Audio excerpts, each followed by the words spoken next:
Assalamualaikum warahmatullahi wabarakatuh, and good day to all present here today. Respected Datuk, Datins, professors, doctors, academicians, ladies and gentlemen.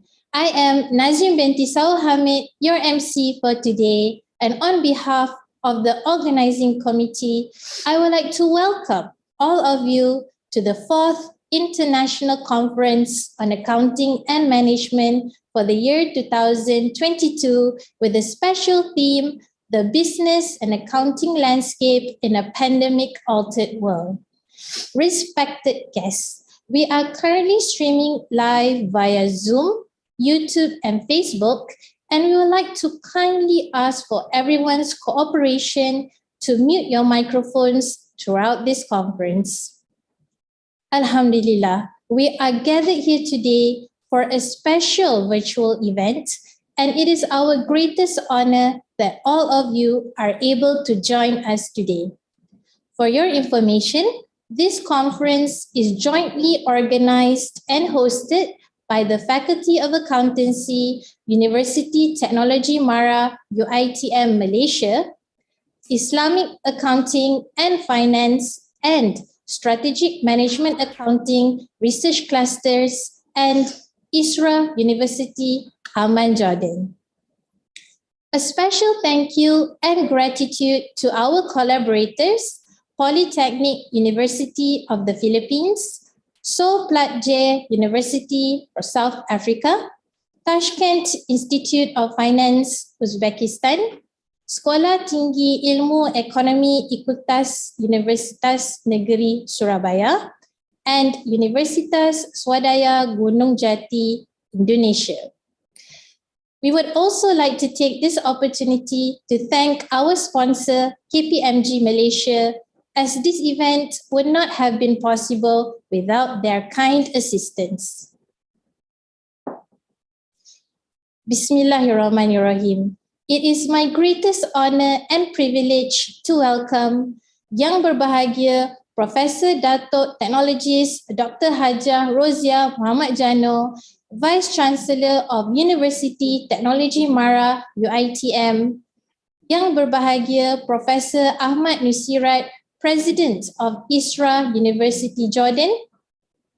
Yang Berbahagia Datuk Amirul Faisal Wan Zahir, Managing Director of Hazanah Nasional Berhad. Yang Berbahagia Mr. Novi Tajuddin, Chief Executive Officer of the Malaysian Institute of Certified Public Accountants, MICPA. Yang Berbahagia Professor Emeritus Dr. Norma Haji Omar. Yang Berbahagia Professor Dr. Haslinda Yusof, Dean of Faculty of Accountancy, UiTM. Yang Berhormat Dr. Rozana Tapsir, Deputy Dean of Academic. Yang Berhormat Associate Professor Dr. Suhaili Hasnan, Deputy Dean of Research and Innovation. Yang Berhormat Dr. Muhammad Ezri Muhammad Kamal, Deputy Dean of Student Affairs. Professors, distinguished collaborators, delegates from various universities, and all conference participants. In accordance with the theme of this year's conference, ICAM2022 will feature prominent speakers from academia and industry who will share their expertise and knowledge on issues pertinent to the sustainability of accounting and management in a landscape that has been so drastically altered by the devastating effects of the COVID-19 pandemic. Ladies and gentlemen, to kickstart our event, we would like to play a video of Malaysia's national anthem, Negaraku.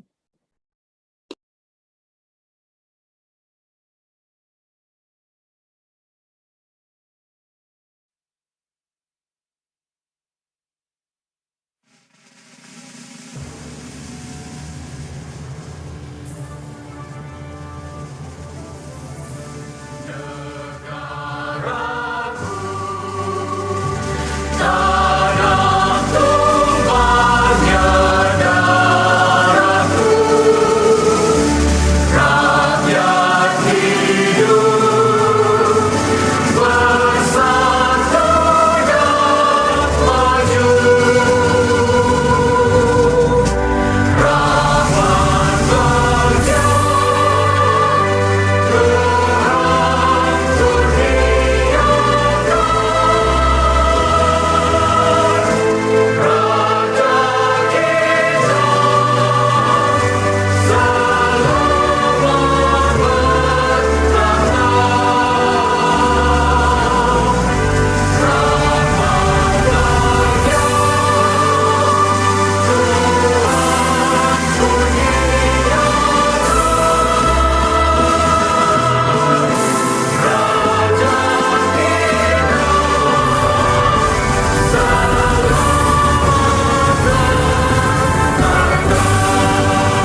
To bless our event for today, I would like to call upon Mr. Adnan Zainal Abidin for the Dua recitation. Al-Fatiha. Bismillahirrahmanirrahim. Alhamdulillahirabbil alamin. Arrahmanir rahim. Maliki yaumiddin. Iyyaka na'budu wa iyyaka nasta'in. Ihdinas siratal mustaqim. Siratal ladzina an'amta 'alaihim ghairil maghdubi 'alaihim waladdallin. Amin. Bismillahirrahmanirrahim. Alhamdulillahirabbil alamin. Wassalatu wassalamu ala asyrafil anbiya'i wal mursalin wa ala alihi wa sahbihi ajma'in. O Allah, we intend to learn and teach, to remind ourselves and remind others, to bring benefit to ourselves and others, to hold firmly to the Book of Allah and the Sunnah of Rasulullah sallallahu alaihi wasallam, and to call toward guidance and virtue, while seeking the countenance, pleasure, nearness, and the reward of you. O Allah, Ya Rahman, Ya Rahim, we seek refuge with you from knowledge that does not bring benefit, from a supplication that is not heard, from a heart that does not fear you, and from a soul that never satisfies. O Allah, Ya Alim, grant us benefit in what you have taught us, and teach us useful knowledge, and increase us in knowledge. Our Lord, we seek refuge with you from worry and grief, and from incapacity and laziness, from cowardice and miserliness, from being heavily in debt, and from being overpowered by men. Our Lord, grant us mercy from yourself, and guide us rightly throughout our matters. O Allah, nothing is easy except what you have made easy. If you wish, you can make the difficult easy. Ya Fattah, assist us in all our ICAM 2022 matters. Allahumma Rabbana atina fid dunya hasanah, wa fil akhirati hasanah, wa qina azaban nar. وصلى الله على سيدنا ومولانا وحبيبنا محمد وعلى آله وصحبه أجمعين والحمد لله رب العالمين. Amin, amin, ya Rabbal Alamin. Thank you, Mr. Adnan. Ladies and gentlemen, without further ado, it is our greatest honor to welcome Yang Berbahagia Profesor Datuk Teknologis Dr. Hajah Roziah Muhammad Jano, Vice Chancellor of Universiti Teknologi MARA UiTM, to present her welcoming speech and officiate the ceremony for today's event.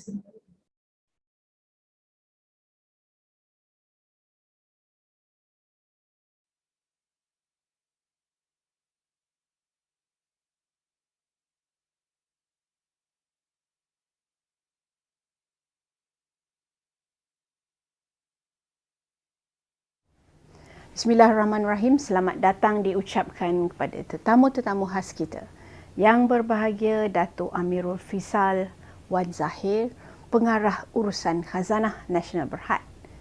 Yang berbahagia Encik Novi Tajuddin, Ketua Pegawai Eksekutif Malaysian Institute of Certified Public Accountants (MICPA. Yang berbahagia Profesor Dr. Ahmad Nusirat, Presiden ISRA University Jordan. Seterusnya ahli keluarga UiTM yang bersama kita pada hari ini yang diketuai oleh Yang berbahagia Profesor Dr. Haslinda Yusof, Dekan Fakulti Perakaunan UiTM, peserta-peserta persidangan International Conference on Accounting and Management 2022, serta para hadirin yang saya hormati sekalian. Assalamualaikum warahmatullahi wabarakatuh dan salam sejahtera. Saya bersyukur kehadrat Allah Subhanahu Wa Taala kerana dengan limpah kurnianya dapat kita berhimpun bersama-sama dalam majlis perasmian International Conference on Accounting and Management 2022. Terlebih dahulu saya ingin mengucapkan syabas kepada pihak Fakulti Perakaunan UiTM kerana menganjurkan acara yang bertujuan untuk merancakkan lagi perkongsian ilmu dan penemuan baharu dalam bidang perakaunan dan pengurusan. Hadirin yang dihormati sekalian, bagi meneruskan majlis, izinkan saya untuk berucap dalam bahasa Inggeris. Ladies and gentlemen, good day everyone, and thank you for being here at the opening ceremony of the International Conference on Accounting and Management 2022 or ICAM2022. Alhamdulillah, all praises to Allah Subhanahu Wa Taala with His blessings that we are able to meet virtually in this event. Let us congratulate the efforts made by the Faculty of Accountancy, Universiti Teknologi MARA for organizing such a prestigious event for us today.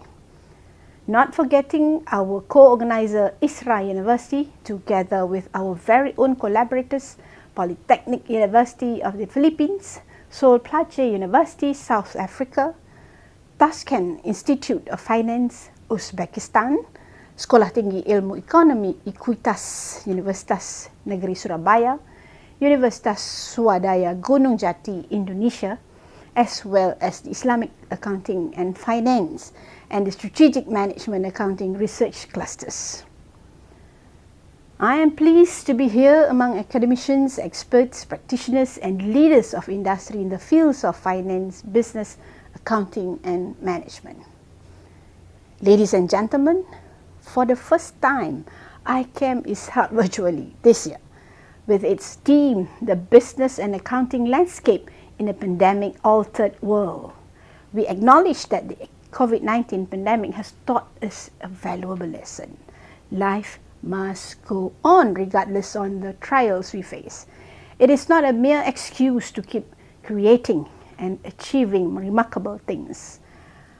I believe this conference will provide a good platform for two-way information exchange among academics and industry stakeholders from both public and private sectors. As the largest university in the country, UiTM is proud of the achievements of our Faculty of Accountancy and its affiliates have garnered on the global stage. There is much that can be learned from shared resources, expertise, and experiences.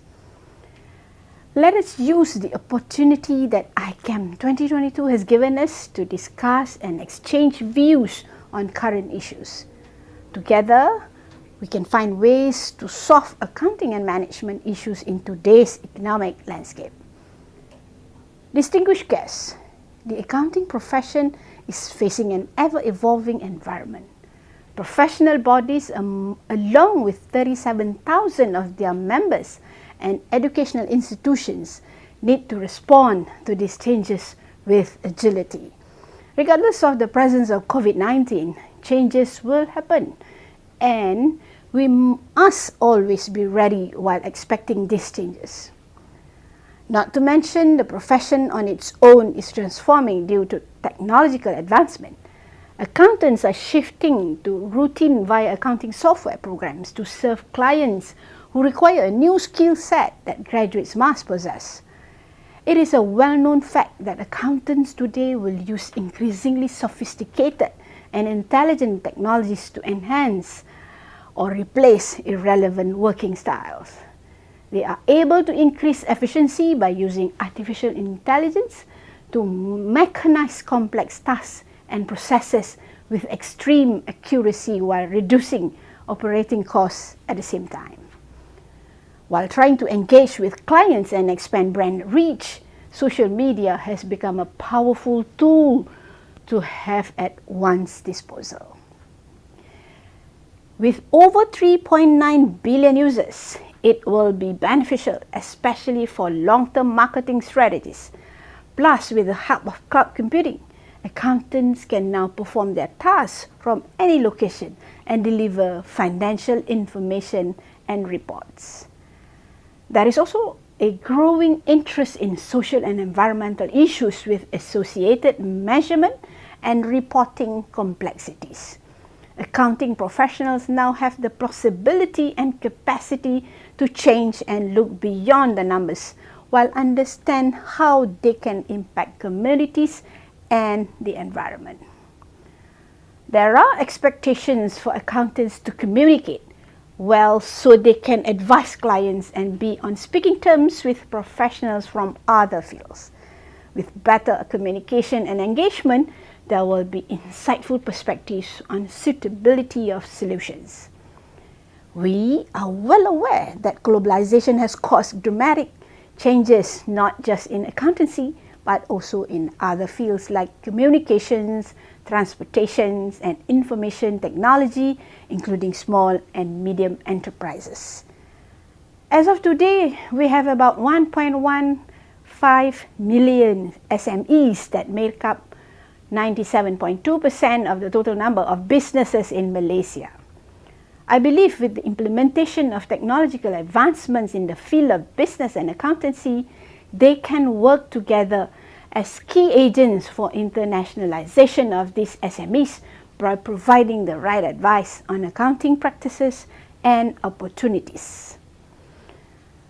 Respected guests and participants, as academics, we need to play our role in addressing the challenges through curriculum development that will incorporate new units with cloud computing, big data, digital technology, integrated reporting, carbon emission accounting, and many more for our students.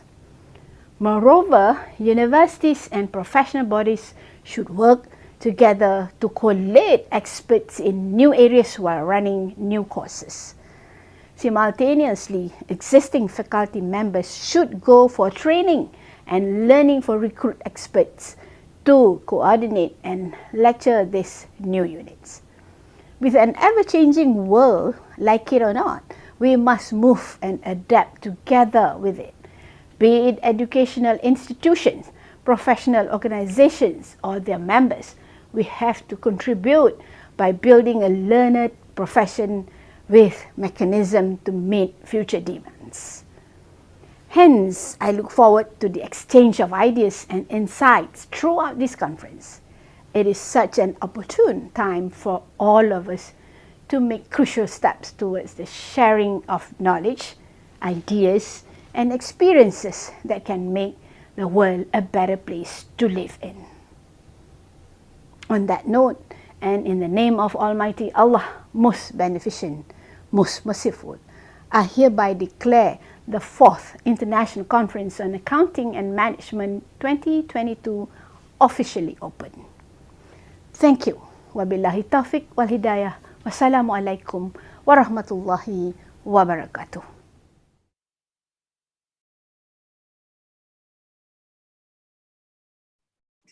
Thank you, Professor Dato' Technologist Dr. Hajah Rozia, for officiating the ceremony. Next, let's give a warm welcome to Professor Ahmad Nusirat, President of Isra University Jordan, to give the opening remarks for this ceremony.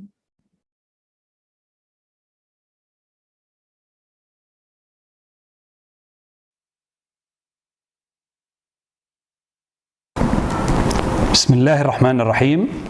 Your Excellency President of Universiti Teknologi MARA, honorable keynote speakers and participants from various countries, dear colleagues, deans, faculties, and departments chair, respectable audience.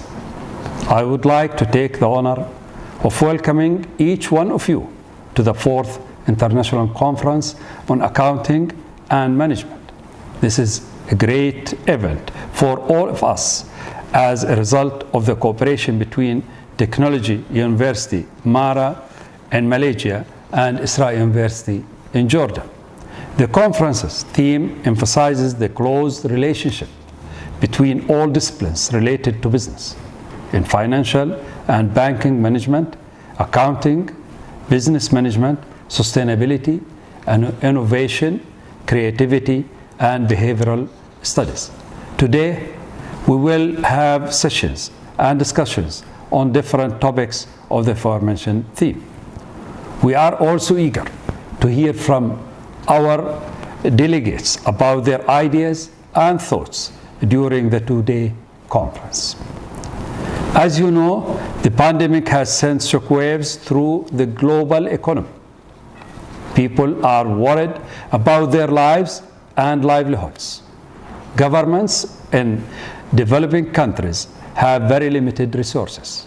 So we need deep discussion to help the policymakers to provide solutions for economic recovery. Through agreements and partnerships with many international universities, Isra University seeks to take advantage of them in holding conferences and training workshops that contribute to building and developing the skills of faculty members and students, as is the case with MARA University. The conference is held within the framework of establishing cultural links with various researchers and academics. This is a step in the direction of advancing and concentrating as science has its principles, assumptions, theories, goals, procedures, experiences, achievements, and publications, which possesses universal characteristics that no borders or geographical barriers, comprehensive attributes that do not recognize ethnic or group prejudices, humanitarian features that go beyond country or region. The difference is that this conference is held remotely, and this is the result of the coronavirus pandemic, COVID-19, which contributed to the creation of such conferences and contributed to their convening. I wish you all the best and hope you all of fruitful discussions and thoughts exchange for the next 2 days. Thank you all for your virtual presence and participation. Many thanks and gratitude go to everyone who contributed to the success of this conference, especially the organizing committee, the scientific committee, and the Faculty of Business. Thank you.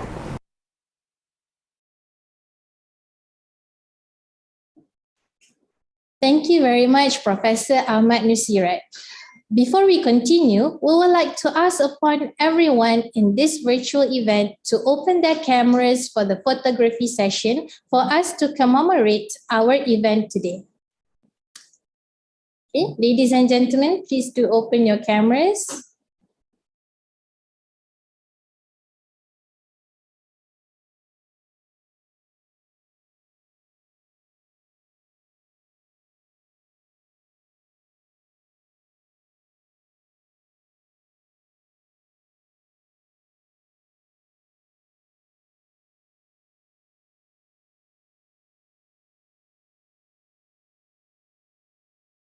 Okay, get ready. 1, 2, 3, smile. Okay, one more time. 1, 2, 3, smile.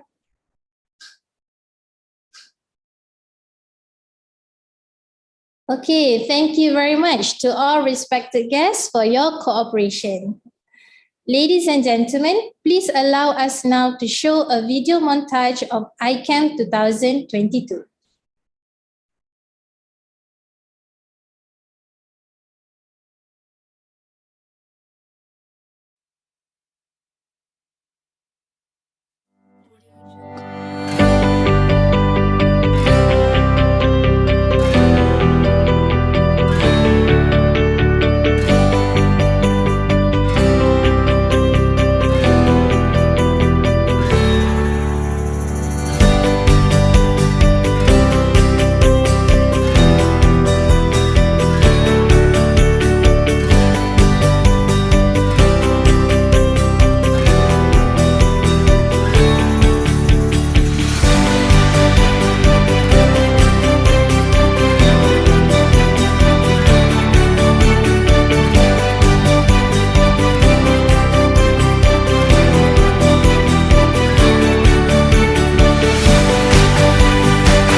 respected guests, ladies and gentlemen.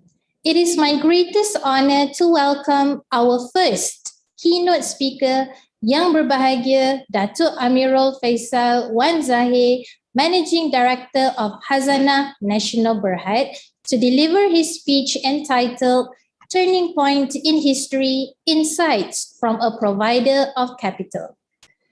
Datuk Amirul was Group Chief Financial Officer of Malayan Banking Berhad, Maybank, having been appointed to the position in year 2016. He joined Maybank as Group Head Global Banking in 2014. Prior to Maybank, he was Group Managing Director of Chemical Company of Malaysia, Berhad, CCM, from year 2010 to 2014, where he was responsible for the restructuring and transformation of the public listed company's business.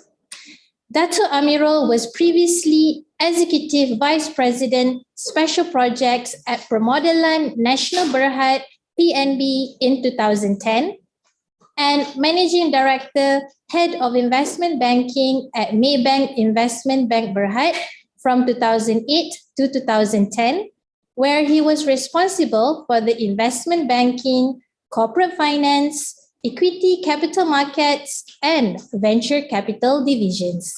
He has also served as Executive Director at Bina Fikir Sidian Berhad, as well as in various management capacities at Citigroup Global Markets, Asia Limited, Solomon Smith Barney, Schroders, and KPMG.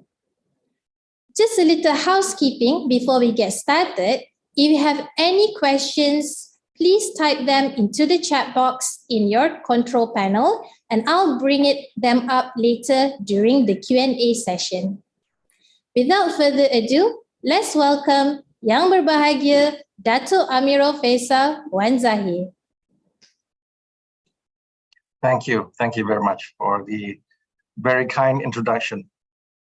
Assalamualaikum warahmatullahi wabarakatuh, and a very good morning to Vice Chancellor of UiTM, Professor Datuk Technologist Dr. Hajah Rozia, President of Isra University of Jordan, Professor Ahmad Musirat, Dean of Faculty of Accountancy of UiTM, Professor Dr. Haslinda, and Chair of ICAM2022, Associate Professor Dr. Sahidi, and also to all students, academicians, practitioners, and fellow keynote speakers. First and foremost, thank you for inviting me to speak in this fourth edition of the conference themed The Business and Accounting Landscape in a Pandemic-Altered World. And I believe this conference is very timely, actually, as the world gradually transitions to a new normalcy following the COVID-19 pandemic. So when I was invited to speak and understanding the theme, which is business and accounting landscape in a pandemic-altered world, I thought it would be apt if I borrowed the theme that was actually used at the World Economic Forum in Davos this year, in May. And that is history at a turning point. And as you know, WEF, that's where all the banks, fund managers, and large corporates, as well as governments, would convene to talk about the pertinent issues at the time. And of course, this is what we are facing today is historic. It is a turning point. So, you know, what I wanted to share with everyone here is some of what I have seen at this turning point in history as a capital provider. Now, the lens that I bring here is actually, I do think that, you know, I feel a bit privileged to be in this point in time when at the beginning of the pandemic, I was working for a bank and therefore dealing with capital from debt And of course, in Khazanah, we don't invest in debt. We don't invest in fixed income. It's all about equities. So in Khazanah, which is about a year ago, I could actually see the point of view of equity providers throughout the whole spectrum, all the way, including social capital, which is through our Yayasan Hasanah Foundation, which is the philanthropy funding as well. So I think it's a unique perspective looking at a capital provider, because at the end of the day, businesses need capital, they need loans, they need capital. So it gives this insight, which I would share with you, affects everyone. And also it's looking at individuals, SMEs, corporates, large corporates, governments, and uniquely, it also includes those who are outside of the financial system as well, because of the social capital element. And of course, it covers not just Malaysia, but also across the region as well as global. So as an overview,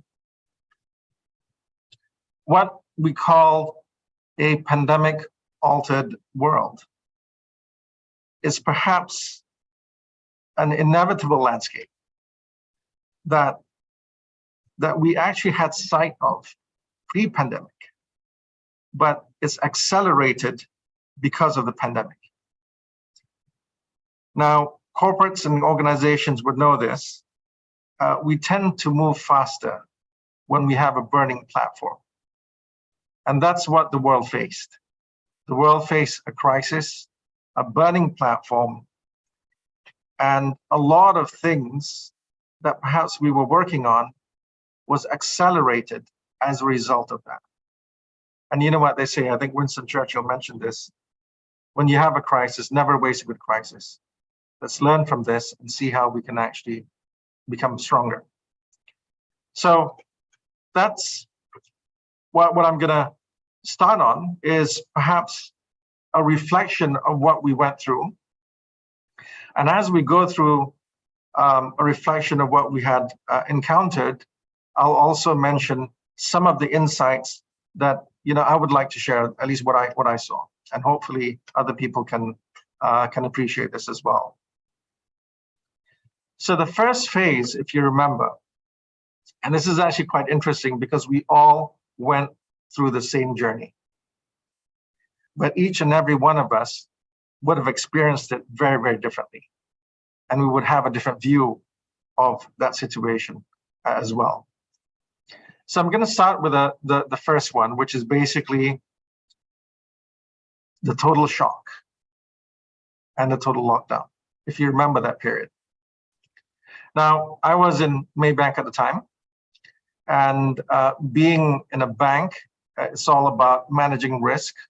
So we had to know our risk very, very well. So when news broke out about Wuhan back in January, we were looking at how some of the critical functions would have to go through split operations.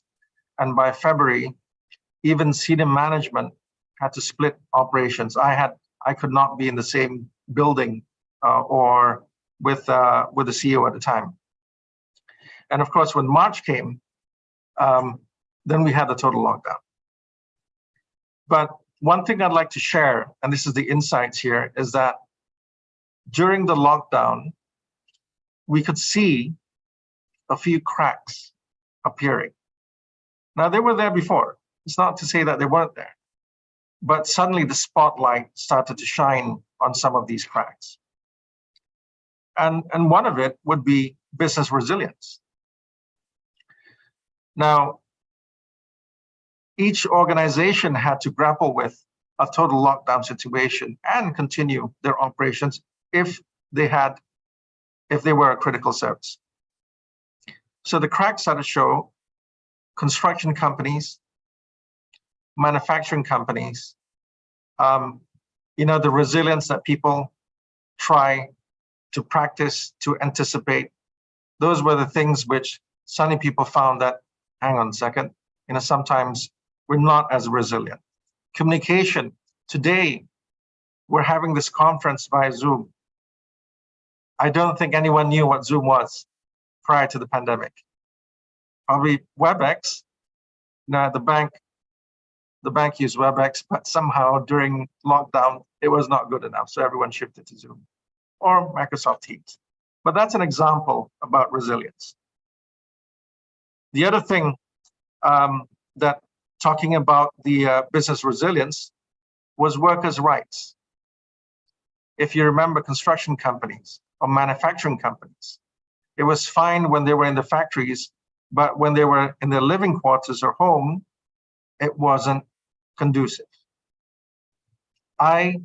Before the pandemic, even though I ran a manufacturing company, I have to admit, I did not know that there's actually a minimum thickness of a mattress of 4 inches. I did not know that the size of a sleeping area had to be 1.7 square meters. And if it were a double decker, it will be 0.7 meters apart. And each one had to have their own cupboard. So all this are regulations, which, to be honest with you, many people perhaps just glossed over. But it becomes important because workers' rights and human rights actually become so critical. Another thing that we saw was the underprivileged. And this came to light when we suddenly realized that there are actually people in the community in Malaysia where it's almost like what they earn for the day. Kais pagi makan pagi. Like what they earn for the day is what they actually can spend for the day. We had hawkers, for example, and everyone was raving about using Grab, using Shopee to buy and buy food, etc. at the time. And of course, valuations of those companies went up. But people forgot about the hawkers who perhaps couldn't afford to pay for the transportation costs. And so those were the cracks that people found missing. You saw social inequality. That's the other thing that we did see. Now, I would say on the plus side, what we saw during that critical moment was, I have to say, something which I felt really proud of in a way. And that is, during that moment of crisis, we saw innovation. We saw people coming in. It was just focused on trying to help people, and we saw innovation. Maybank, for example, they started this Sama-Sama Local, which was developed in-house. It just took them a few weeks to do it. But effectively, it was trying to make sure that the community who love to eat a certain, say, hawker food, a kway teow, or something like that as a hawker, put them onto a website, allow it to be bought and sold, where transportation was actually provided for by, at the time, it was the bank. It was to help the community. We also saw people use social media in order to help the Pusat Perumahan Rakyat, PPRs. And here's the thing, it wasn't just a Malaysian thing, the social inequality and people coming about. The bank has a branch in New York, and I had a conversation with the driver, and he's black. But the community in New York was very different. He lived close to an old folks' home. And during the height of the pandemic, there was a truck that had cold storage parked very nearby his house, and that's when they brought the bodies from the old folks' home that were affected by that. Very discreetly, they put them there, but there was no place to store. But the community between those who have and have not, the inequality was more pronounced. And we also saw the culture of putting differences aside, and people having that willingness to come and help people. And that gave another spotlight shining on the amount of social capital that this country has, or most countries have. There's a lot of social capital, philanthropy, right? Money in as well. So we saw digital adoption, and we saw inequality. Now, then I would jump on to the next phase, vaccines and reopening. Now here we saw various vaccines, Sinovac, AstraZeneca, Pfizer, BioNTech, you had Moderna, and so on. But what we saw was the richer countries got it first. They had the stock first, and everybody else had to wait. And those who did not have to have money, yes, United Nations came in. They had the COVAX facility, but at the end of the day, if you were a richer country, you could have the vaccinations first.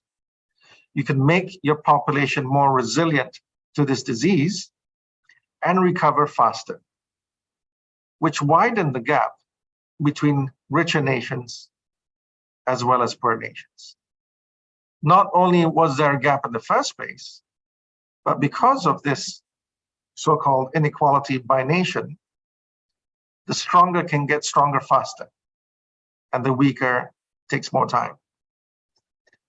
Now, another point I'd like to mention, especially during the vaccines and talking about the countries, I was at a dinner yesterday, and this is with some consultants.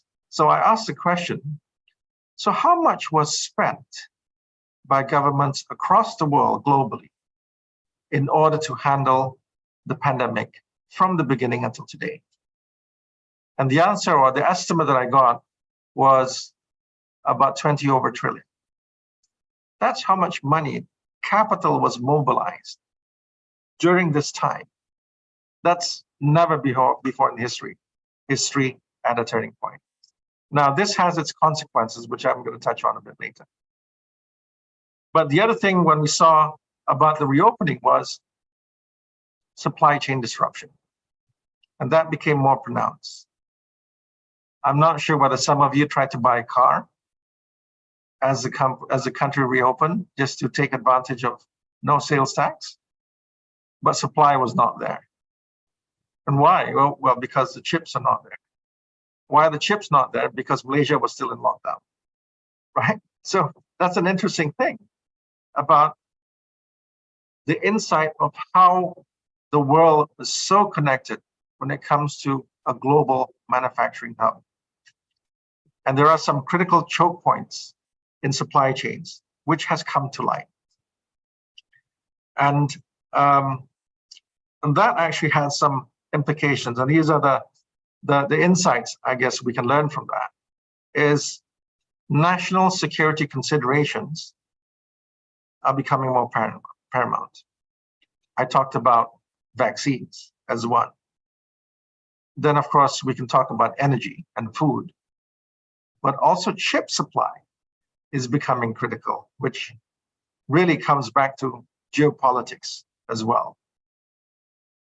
And that comes to the second insight, where geopolitics, which was there, it was there, even pre-pandemic.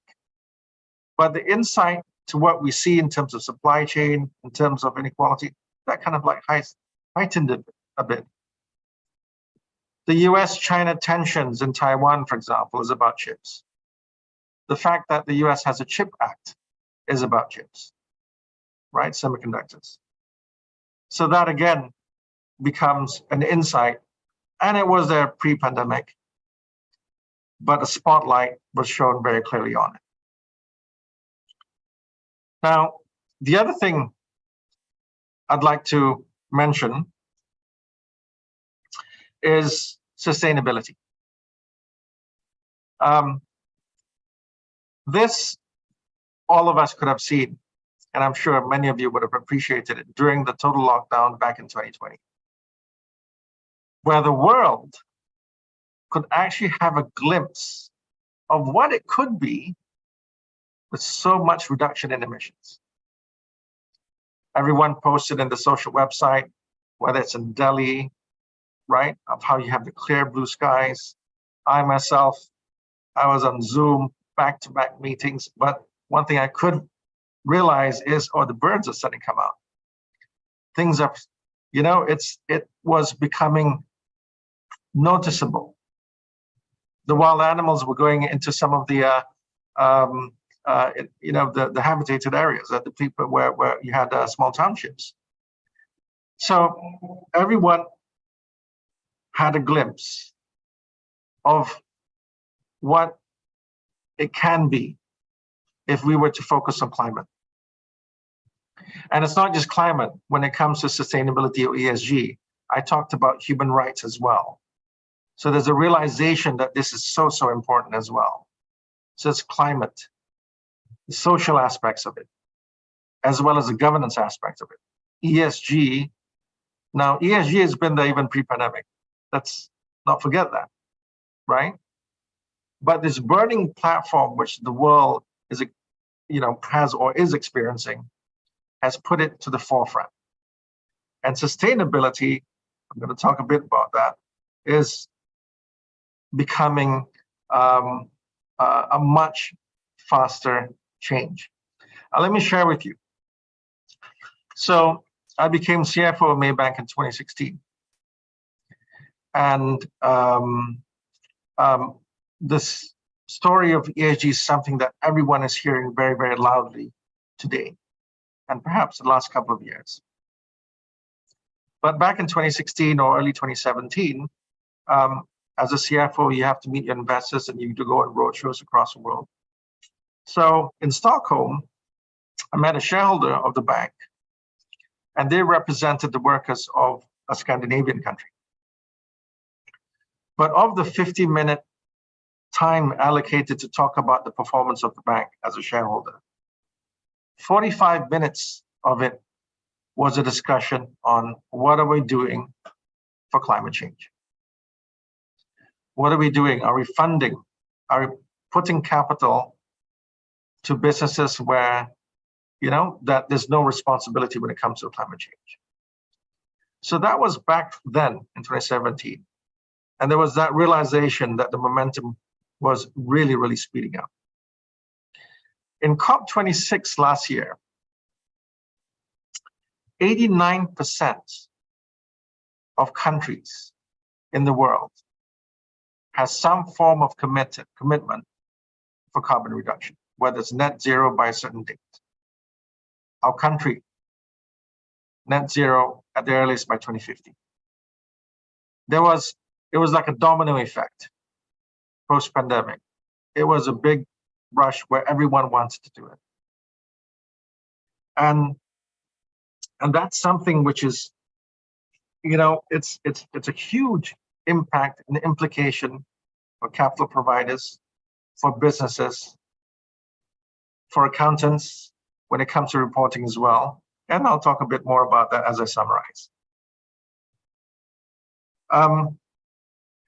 The other thing I think to note about when it comes to ESG and sustainability, which we gathered pre-pandemic, a lot of the funds globally, they were talking about, let's not finance coal. No, it's true. I think it still holds, right? But, in Khazanah, we're the largest shareholder of Tenaga Nasional, which is a power company. And we experienced a sharp reduction in the stock price because capital providers wanted to do ESG. And they said, okay, for me to adopt ESG, let's tick the box. This one has coal, I shall sell. The implication of that is as if capital providers are pulling the rug under people's feet. Now, with the pandemic coming in, because people realize that social importance is also key, the widening inequality, there is that realization. And now that what we are seeing here, there's a lot more discussion about responsible transition. Yes, we need to move fast to reduce carbon emissions, but we can't run away or pull the rug under people's feet. We have to do it responsibly. That's another theme that we are seeing when it comes to ESG. Another point here is now we see this burning platform which the world has experienced, and a lot of spotlight has been shown on the cracks, the issues that where the world is facing that but perhaps either ignored, did not focus, swept under the rug, whatever you might call it, or delayed, procrastinated. But here's the thing. We talk about volatility of markets, of economy, of trade. Actually, the volatility was there even back 10 years ago, after the global economic crisis. Now, Khazanah does this Megatrend Forum, and we look back at some of the speeches and the themes back then. This uncertainty of volatility was talked about 10 years ago.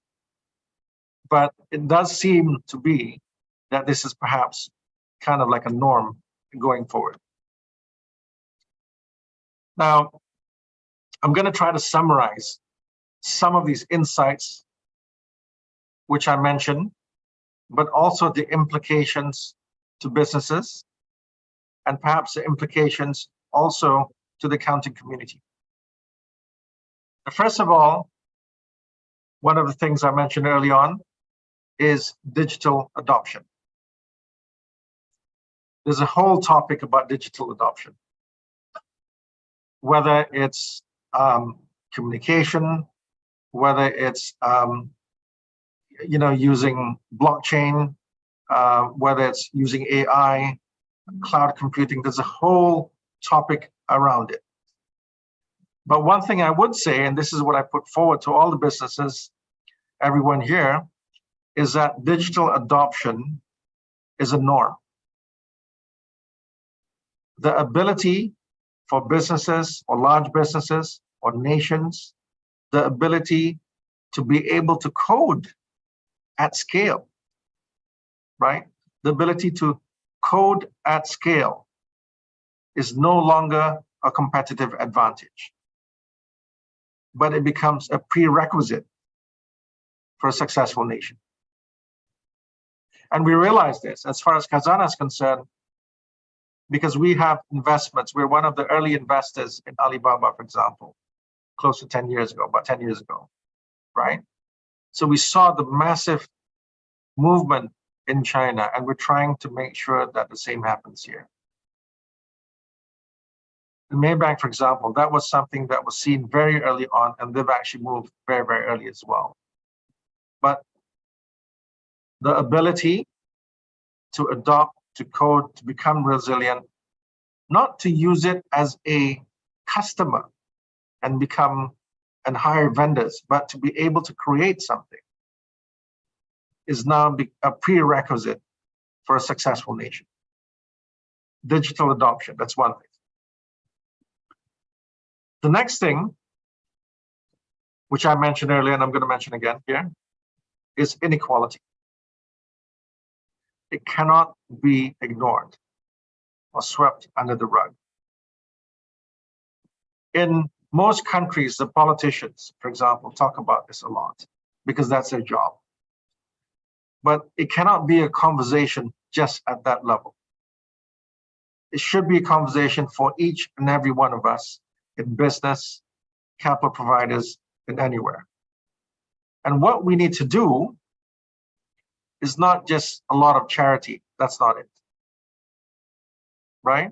What we need to do is to build a society that can manage a higher cost of living. The cost of living, at least in Malaysia, is artificial because a lot of help is given by the government through subsidies. We see inflation going up in many, many countries. Cost of living is going up. How do we handle inequality? And how we do that, we have to, at the end of the day, increase productivity. Businesses eventually will have to face higher costs.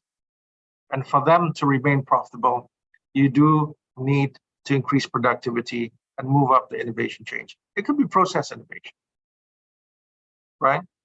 But building capacity, building capability, improving productivity from a corporate perspective, a corporate enterprise perspective, is perhaps the role and responsibility in order to help with some of the inequality that we're facing in society.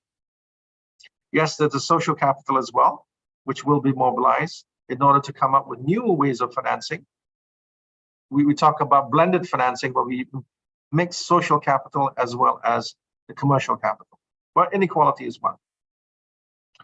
The third thing, which I'd like to say, which is an insight I talked about, which is supply chain disruption. And here, manufacturing, supply chain and logistics will have a new concept. People talked about having China as a manufacturing base. Now it's China plus another country, and it could be China plus 2 even, right? So manufacturing redundancy has moved from just in time to just in case.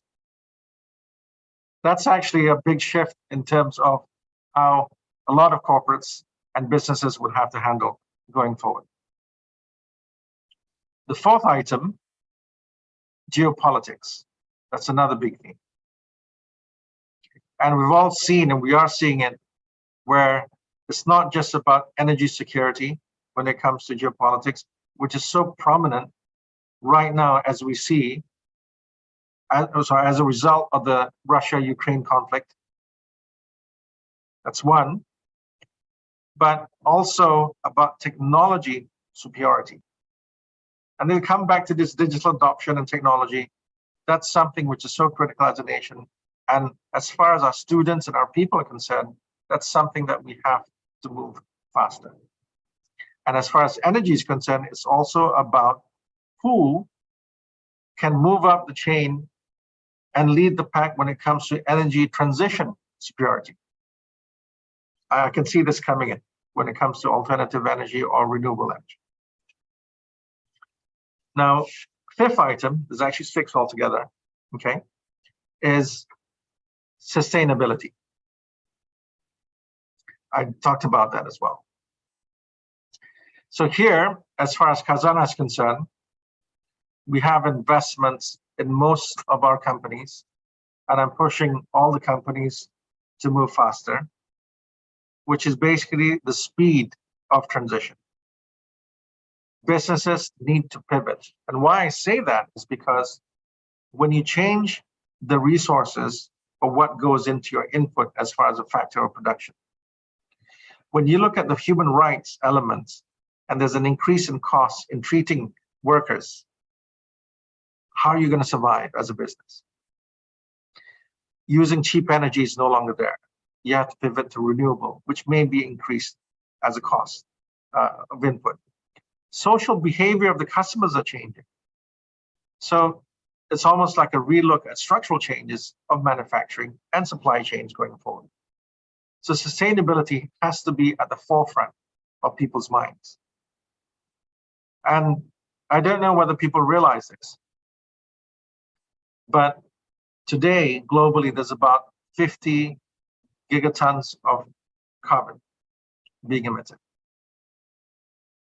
And in order to get to a level and meet to a 1.5 degree target by 2050, globally, these are rough estimates, there will need to be a spend of $276 trillion of capital to be mobilized within this period up until 2050. And perhaps a bulk of it early on, because there's a lot of capex heavy and then operational costs later. So most economies are very used to borrowing money today so we can pay it in the future. But when it comes to sustainability, we have to spend it today for the benefit of the future. It's a whole mindset change. Now, the implications to accountants, I mean, I'm a qualified accountant. I grew up and I had a role as a CFO, right? But as a capital provider, we need to be able to track not just financial, but we need to be able to track how people are progressing emissions. So the responsibility of net zero encompasses not just scope 1, scope 2 emissions, but scope 3, which includes our investments, our direct investments. So they will have to report to us on their progress. We've heard about the task force for climate change for climate financial disclosures, right? And that's converging with an international standards as well. But more and more capital providers will be demanding more than just financial numbers. They want to see the transition. And the corporates will become more accountable as a report as well. We don't want greenwashing. That's number 5.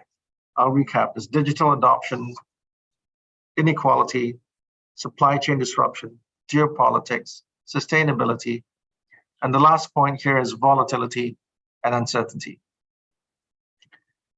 So in the US, in handling the pandemic, about $5 trillion was pumped into the economy.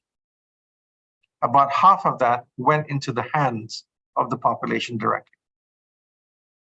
And of course, during the recovery, you had supply chain increases, supply side increase. But with that amount of money put in, there's also the demand side increase in inflation. So their inflation is at high 8%. They have no choice. As far as they're concerned, they have to increase the rates rapidly because there's been so much put in. They have to do it. But not all countries pumped in the same amount of money to their economy. And therefore, not all countries are able to match the increase in rates. So what you have is an environment where currencies are being weakened as a result. And not just that, you have different growth, and perhaps the whole world will be facing a slowdown, whether it's a slowdown, whether it's a recession, whether it's a stagflation. But this is the environment that we're facing here. And this, by the way, is perhaps something that we will see for a while longer.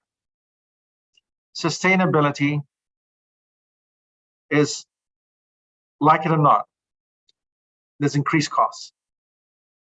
And when you have increased costs and perhaps slower growth because you're utilizing excess capacity, what capacity as we know it today in manufacturing is actually more efficiently used, so you don't need to build more capacity, and therefore what you have perhaps is slower growth, higher costs, and that forces productivity. Now that's a huge change. But when you have structural changes like that on a global scale, you're going to have volatility and uncertainty as well. In the type of jobs, in what you learn, in terms of capital, it's a change. But that's something that we all have to sit down and think about, of how what corporates would have to change. And therefore, you know, even the accounting profession or some of the universities will have to start thinking of how to adapt in order to meet the challenges that the people are facing. So that are the 6 things I think I should stop. Well, the insights that I gave: digital adoption, inequality, supply chain disruption, geopolitics, sustainability, volatility, and uncertainty. So I'd like to share that with you, and that's what I hope everyone can appreciate that. And I'm happy to, I guess, open up for questions if that's possible. Thank you very much. Thank you very much, Dato' Amirul, for the insightful sharing. Next, we will move on to the Q&A session. Ladies and gentlemen, please feel free to share your questions in the chat box and I will address them to Dato' Amirul.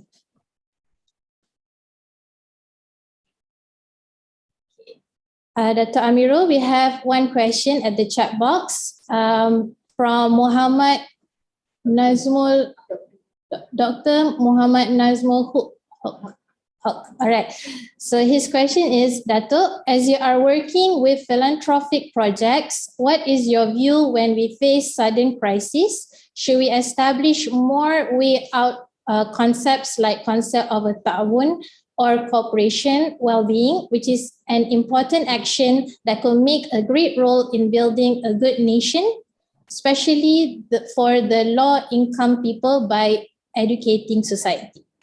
Low income, I presume, sort of low income. Low.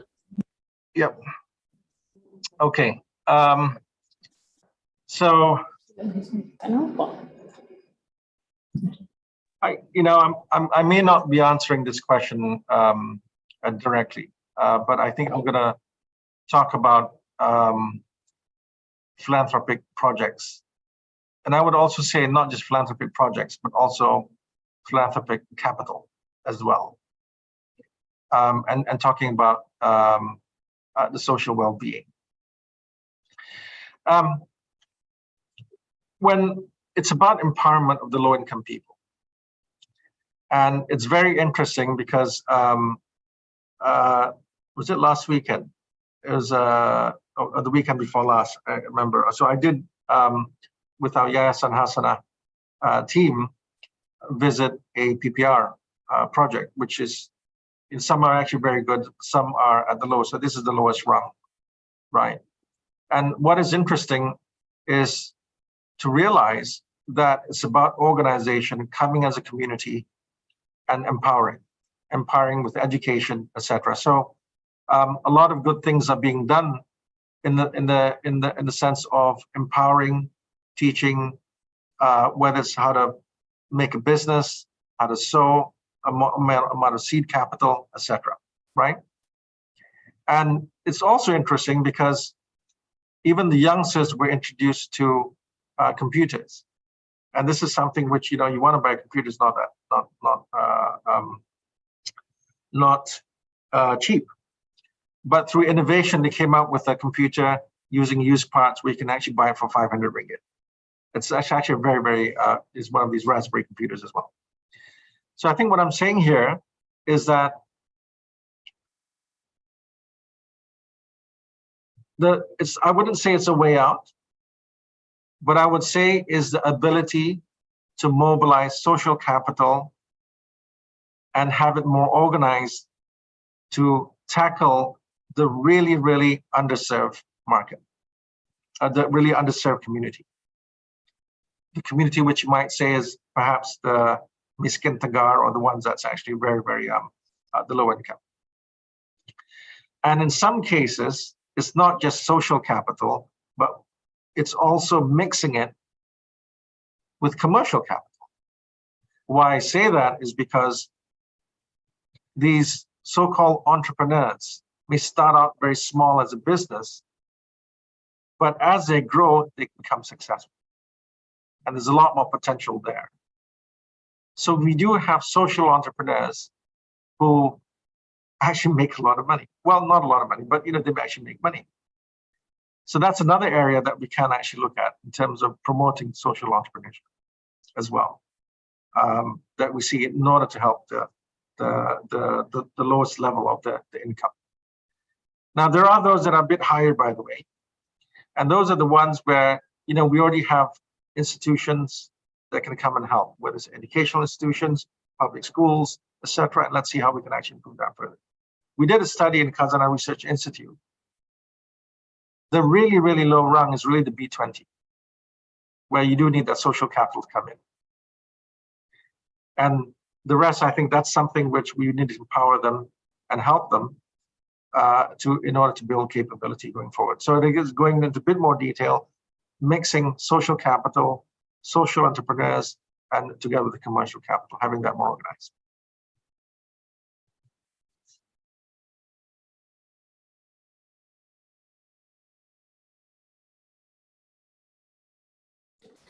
Thank you very much, Dato' Amirul, for your sharing. Dato', we have another question at the chat box from Dr. Sri Ayu. Her question is, Assalamualaikum warahmatullahi wabarakatuh, Dato'.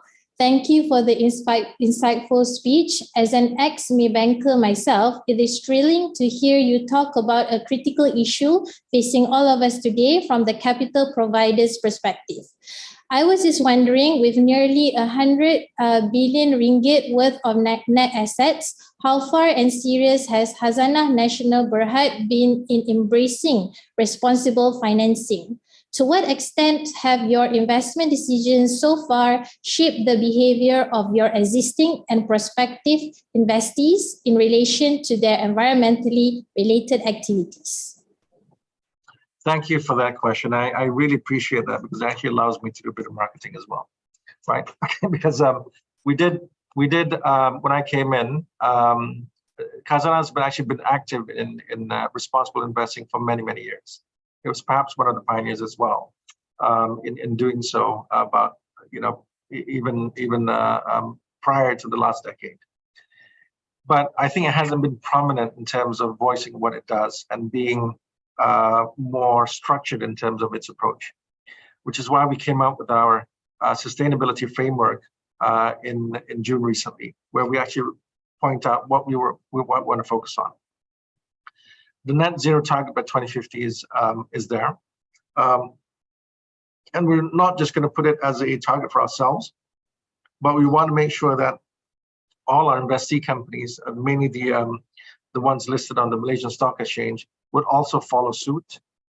Everyone will actually have KPIs in order to address emissions, as well as social and governance aspects as well. And we want to make sure that the board is also well equipped in terms of knowledge on this topic. Now, as I mentioned at the beginning, I was alluded to at the beginning, it is so critical for Khazanah in order to do this, because a large part of our investments are companies that are traditionally based on the old economy. We inherited a lot of the national companies, whether it's infrastructure, energy, financial services, and that's something that we need to make sure that they pivot in this new landscape of digital as well as sustainability. You've heard from the news what Tenaga is doing. What Tenaga is doing, I mentioned to you in my talk about how stock prices went down and they had to do something, but the board realizes. So they're actually coming out with very specific initiatives in order to transition away from coal, looking at hydrogen, looking at new technologies as well. So it's become a hot topic for their investments. It's the same, CIMB, which is part of Khazanah, has been there, has been a provider of capital. They're quite insisting on a lot of transition as well, just like Maybank. And most of the businesses that we have, even the airline that we have, where one of the hardest things to tackle, especially when you look at aviation fuel, are also exploring on how to reduce that as well. So each and every investment are working very hard to chart a path in order to get to that net zero by 2050.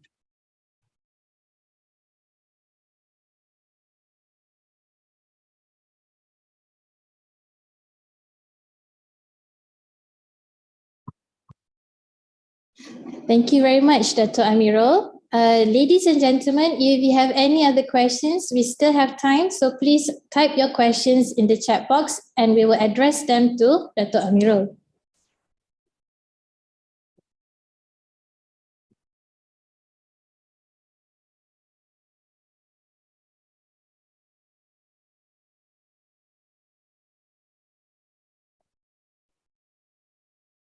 Okay, Dr. Amirul, we do have one more question from Mr. Farid Wajdi. Okay, his salam Dato, very well speech by you, appreciate much. My questions are, as the world is now facing a risk of global economic recession, how long do you think this will last? How will this impact Malaysia's economy? And what level of growth do you hope to see in the next 5 years for our country, Malaysia?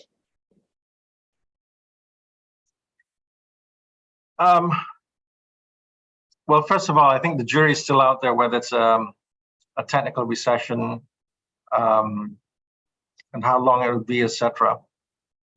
But one thing I would point out is we have to understand where we came from. And where we came from was a lockdown situation where a lot of countries pumped in a lot of cash into the economies. And as we recover back to normal, there could be an overshoot of that pumping in. So when you have an overshoot, you have to slow down. It's almost like you drive a car, right? You drive a car, you're at normal speed, then for whatever reason you stop, right? And then you start accelerating and realize that, oh, you've accelerated too much, then you just slow down. So from that perspective, I think in terms of how long it would take, I don't know actually. I think a lot of economists are out there still thinking about how long the so-called the peak rate that the Fed is doing, and whether or not we become into recession. But one thing that we seem to be clear on is going forward, if we start moving to sustainability and we have geopolitical issues, there's going to be an increase in cost on the supply side. And if we are very efficient in our utilization of capital, you'll see productivity to go up. But that might mean by certain economies, certain sectors may slow down, but certain new growth areas may actually pick up that growth. For example, if economic activity is based on mining of coal, for example, that could shift to something else. Now, I think I'm going to try to attempt to answer about Malaysia, right? Impact on Malaysia's economy. Malaysia is a bit unique in a sense that we're very much dependent on the global economy. We're very much dependent on that. We have a lot of trade with the global economy, and therefore, if the softening of the global economy, we would be affected as well. But our brand of domestic economy, where we put in a lot of money because of the pandemic, but we also have a lot of subsidies as well, which is why when you look at inflation for the country is not as high relative to some of the Western countries. And at the same time, we can see that we're actually achieving our anticipated target of GDP growth, right? Now, going forward, I think what we're trying to do here is, as a nation, to ensure the more sustainable growth going forward. I think we were, at the height of it, we were about 6 to 7. We're happy with 4.5 to 5%. How we manage that growth going forward is the levers that we would use in terms of rates, in terms of money into the system and the global economy. But I do think that as far as the nation is concerned, we are in good stead to have that sustainable growth going forward. The levels is a bit unclear for me. I don't think I can answer that. One thing that I do think that the country must do, and this is so critical, is to make sure that we are prepared in order to face a situation where inevitably cost of energy is going to go up, cost of labor is going to go up. That's what we're seeing around the world. We can't be immune to what's happening around the world. And in order to do that, it's using technology, using digital to increase productivity so that we can actually handle that as a nation. Capability building is key. Finding the right new growth areas is key. And even in Khazanah, that's what we're focused on as far as the impact fund is concerned. We're looking at technology, we're looking at inequality, we're looking at education, we're looking at new energy. Those are the areas that we are looking at as well as we're agriculture as well, agri-tech. So that's my, I hope that tries to answer your question. I couldn't answer it fully, but hopefully that will help. Thank you very much, Dato' Amirul, for the brilliant sharing. Dato', we have time for one last question from Puan Hafizah Marzuki. Her question is, Salam yang berbahagia, Dato'.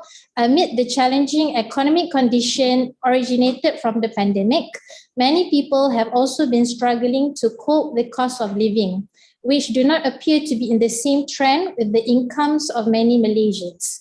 Issues pertaining to cost of living include stagnant growth in incomes, elevated household debt, as well as unaffordable housing. So what could be a good starting point to tackle this issue of mismatch between low-paying jobs and increasing cost of living? What you just highlighted, thank you very much for that question. I mean, what you just highlighted is something which is very, very topical and what I touched on previously. And when you actually look at the low income jobs, first of all, let's look at the cost of living, increasing cost of living, right? And every single country out there is facing the same thing. Indonesia, Singapore, don't mention it, that's even higher, right? Thailand. Southeast Asia in general is increasing cost of living. And we see that well, it's even more apparent when you actually look at the US, the UK, some of the European countries, right?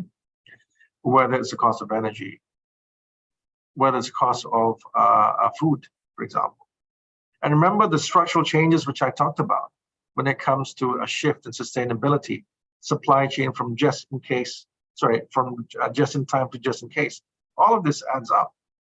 So if there's a cost push, supply push inflation happening. And therefore, in order to match that, income level needs to go up. But if cost goes up, income level goes up, how do enterprises manage? That has to manage.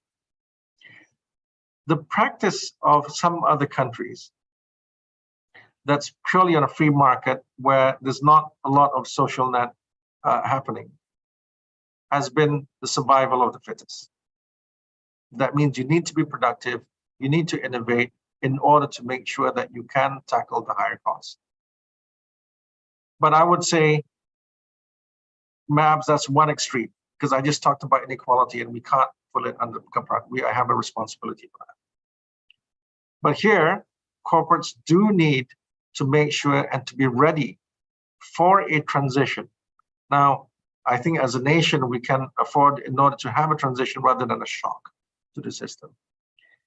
And that transition is perhaps as we start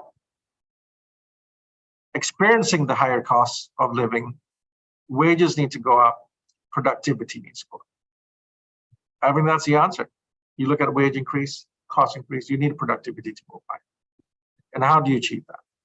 You need to achieve that by practices in terms of manufacturing, as far as employers are concerned. You need to achieve that by productivity levels. People need to work harder. And that's I think it's hard, but that's what needs to be done. But we should equip them with knowledge, equip them with how to do that. So as far as Khazanah is concerned, we're looking at a number of things. We're looking at partnering with certain institutions in order to make sure that they get reskilled as far as mid-career people are concerned. The government has My Step programs, which Khazanah, we committed to about 8,000 graduates who perhaps find it difficult to find a job, right? How we can actually reskill them and they would immediately get to a higher income level. And we need to do this as a nation because the good ones, like it or not, can get job opportunities outside of Malaysia so easily. We lost people working in hotels to Singapore, and they work in the kitchen, perhaps even unskilled. And it's quite easy because income levels are different. I was just yesterday at an evening function, we're talking about nurses. Malaysian nurses are so sought after by the Middle East because they can get higher income. So why aren't we paying that higher income when other companies are? And this is where the corporates need to have the responsibility in order to increase the productivity, have that ability to be able to charge. Right now they can't charge because of where income levels are, but it needs to be done gradually and we have to do it. Otherwise we will be left behind.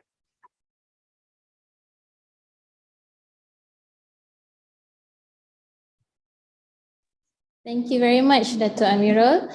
Before we end this first keynote session, do you have any concluding remarks for our dear participants today? I would say, first of all, I'd like to congratulate the organizers and everyone here for arranging this. It's highly, highly topical. And the theme that I chose, which I borrowed from WEF, History at a Turning Point, applies to everyone. And I think everyone here at the conference will have to start thinking about that. And we cannot do things as how we did in the past. And we should actually move and pivot as fast as possible. Thank you. Alhamdulillah. Thank you so much, Dr. Amirul, for your sharing. For today, on behalf of the organizing committee, we would like to express our sincerest gratitude and thank you for being with us today and for sharing your knowledge and experiences. Thank you very much, Dr. Amirul. Thank you. Ladies and gentlemen, before we continue with our second session with our second keynote speaker, please allow us to display a video montage of our sponsor, KPMG Malaysia.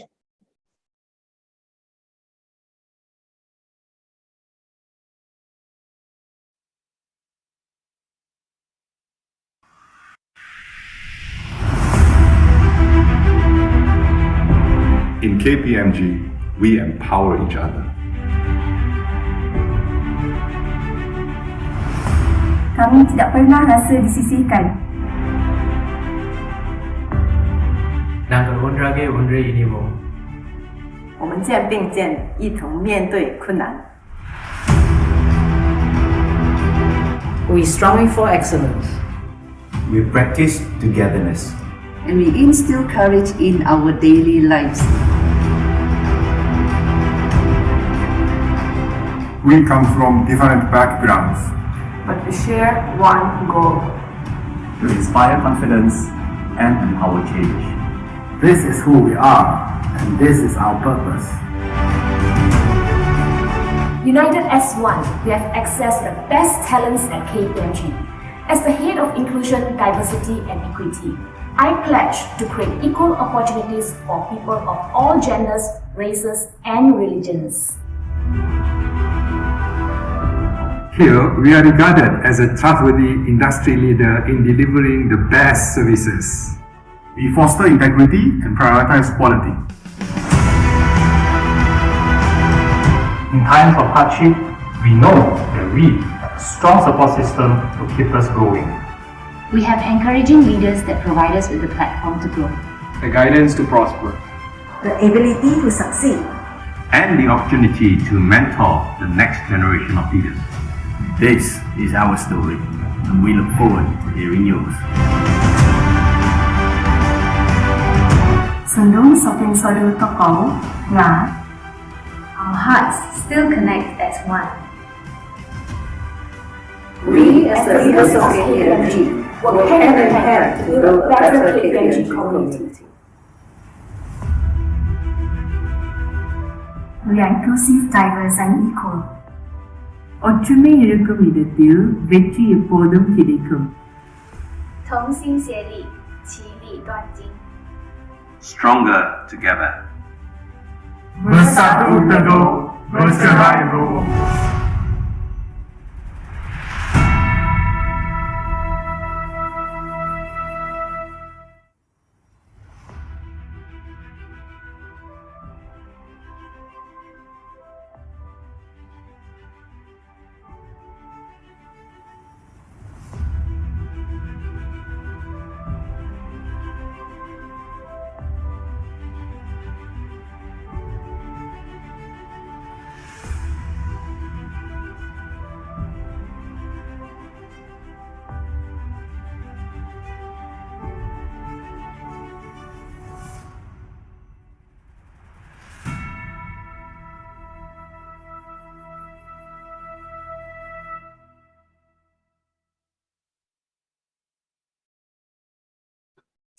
Ladies and gentlemen, let us now welcome our second keynote speaker, Mr. Novi Tajuddin, Chief Executive Officer of the Malaysian Institute of Certified Public Accountants, MICPA, with his insights on dealing with change, preparing for the future.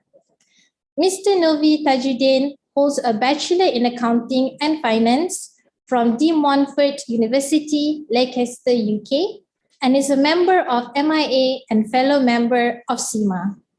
He has been the CEO of MICPA since 2018 and brought with him a wealth of experience in the education industry and commercial.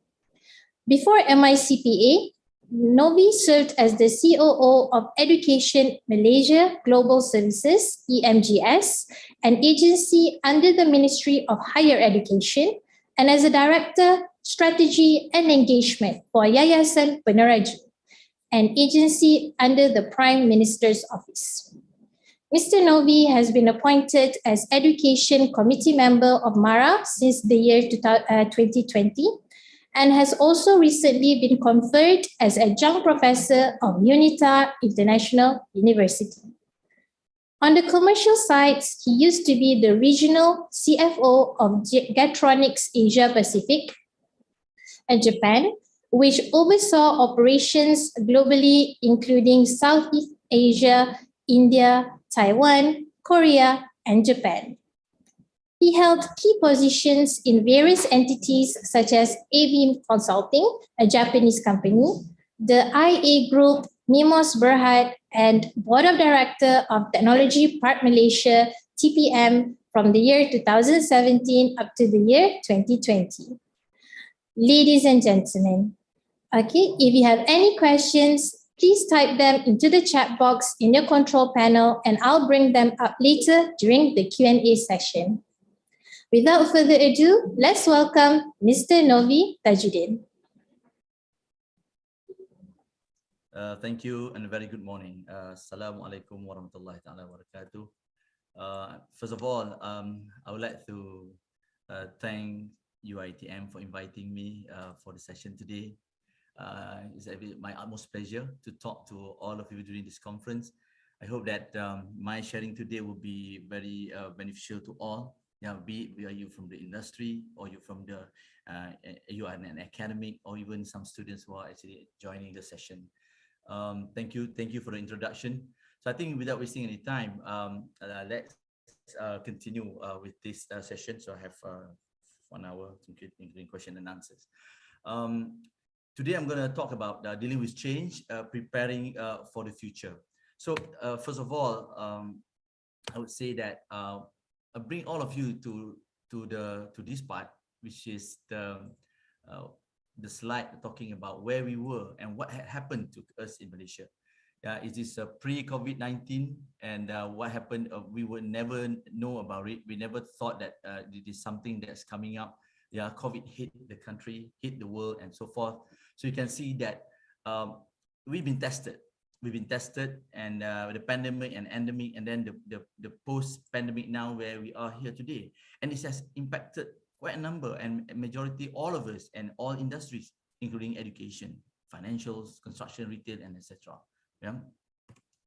So we have gone through the testing time and let me see why my screen is not moving. Okay.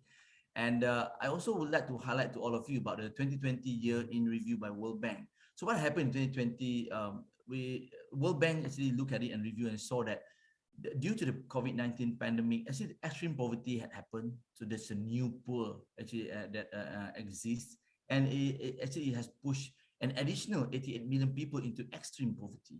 Yeah, and then look at the other points, like closing of classrooms, schools, teachers, and lecturers. At that time, we were caught off guard. We do not know about what happened and so forth. So because I think quite a number, a majority of people were not prepared at that time. Yeah, and internet inequalities. Some countries. Excuse me, Mr. Novi. Yes. We can't really hear you clearly. Is it possible for you to speak nearer to the mic or increase the volume? Okay. Let's go back. Can you hear me? Thank you very much. Can you hear me? Can you hear me better now? Is this okay? Maybe a bit or more the volume. It's not really that clear. Sorry. Never mind. It's good feedback rather than I'm talking alone. Right.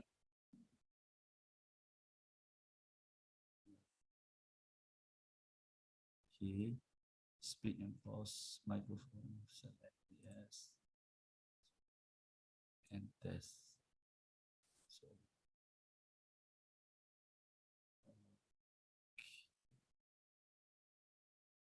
See, my microphone. 1 second. Give me a minute. Can you hear me better now? Yes, much better, Mr. Novi. Thank you so much. Okay, now I got it here. Okay, then that's fine. All right, sorry for that small interruption of my presentation. I'm sorry for the inconvenience. So I think let's continue. I think as per the slide, I was talking about the internet inequalities, you know, that because of the situation that we had in the past, we saw that internet penetration rate was 20.4% versus 62.5% for some countries, which have lagged behind in terms of the internet.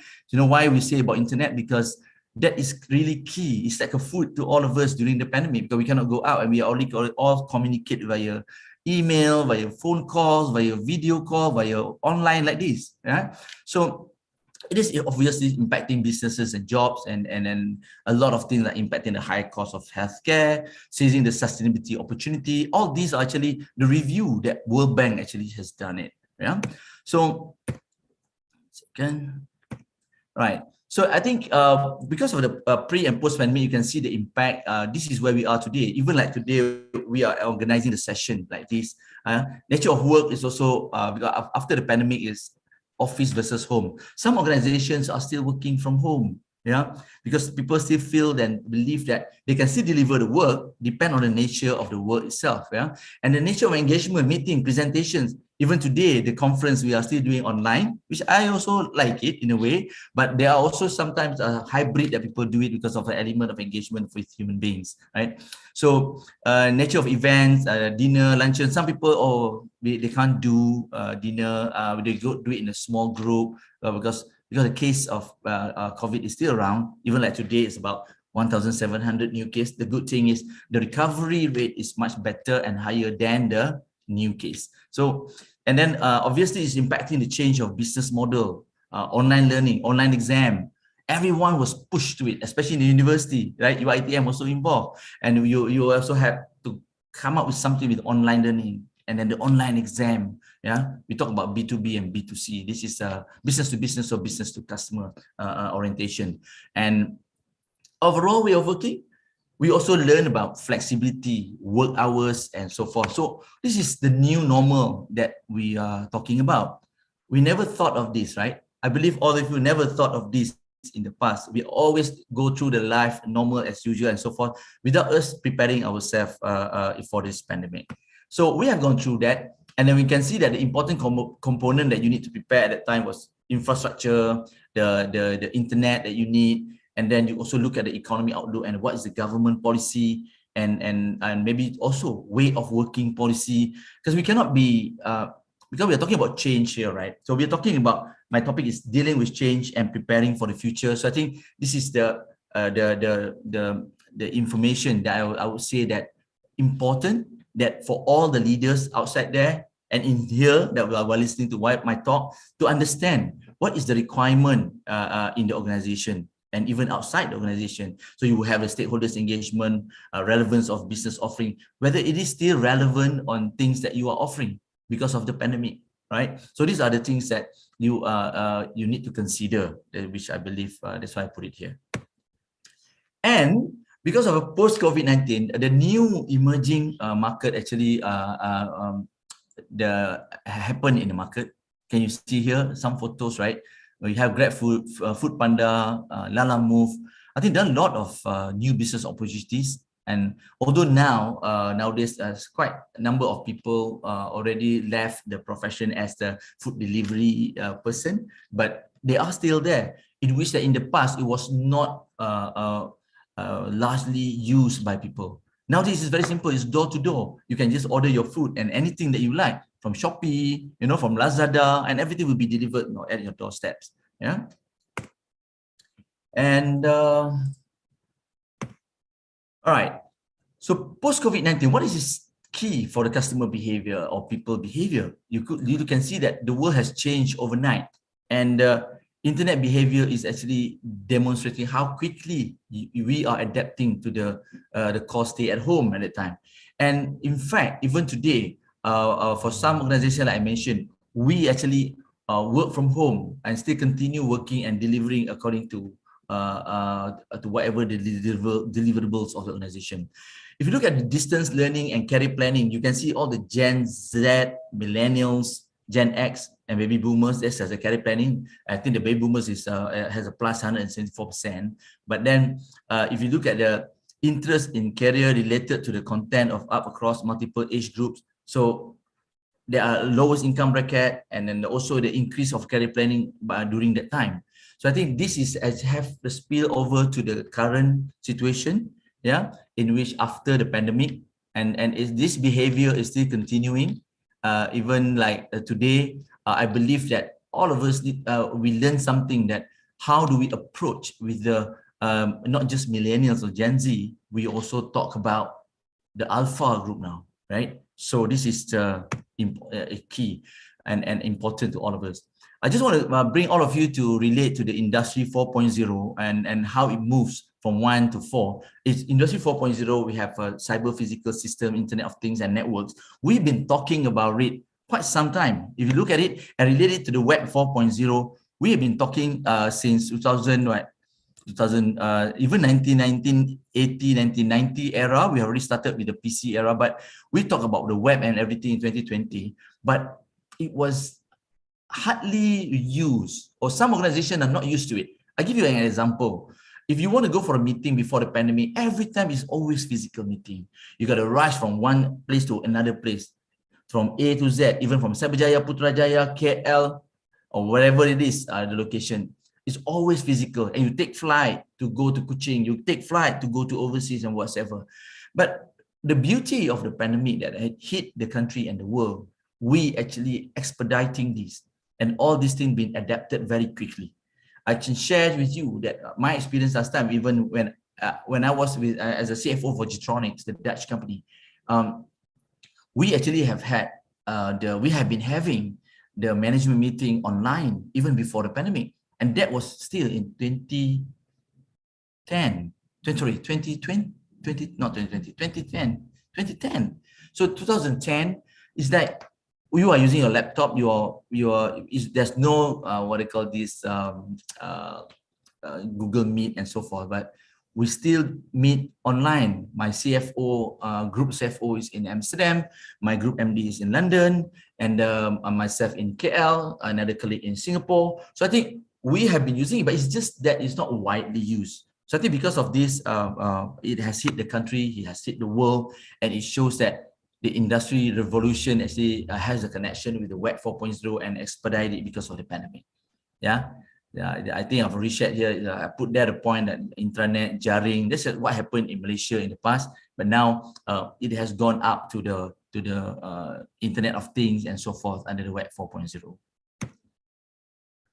And for any organization or any individual, you need to look under the Industry 4.0 components. These are the things if you were to move away from whatever you've been doing. Why I highlighted this? Because I do understand, even my generation, there are people who are not comfortable to do and move away with what the things and practice that they have done in the past. Some people will say, okay, the pandemic is over. I would like to go back to where I was, and we have what we have done in the past.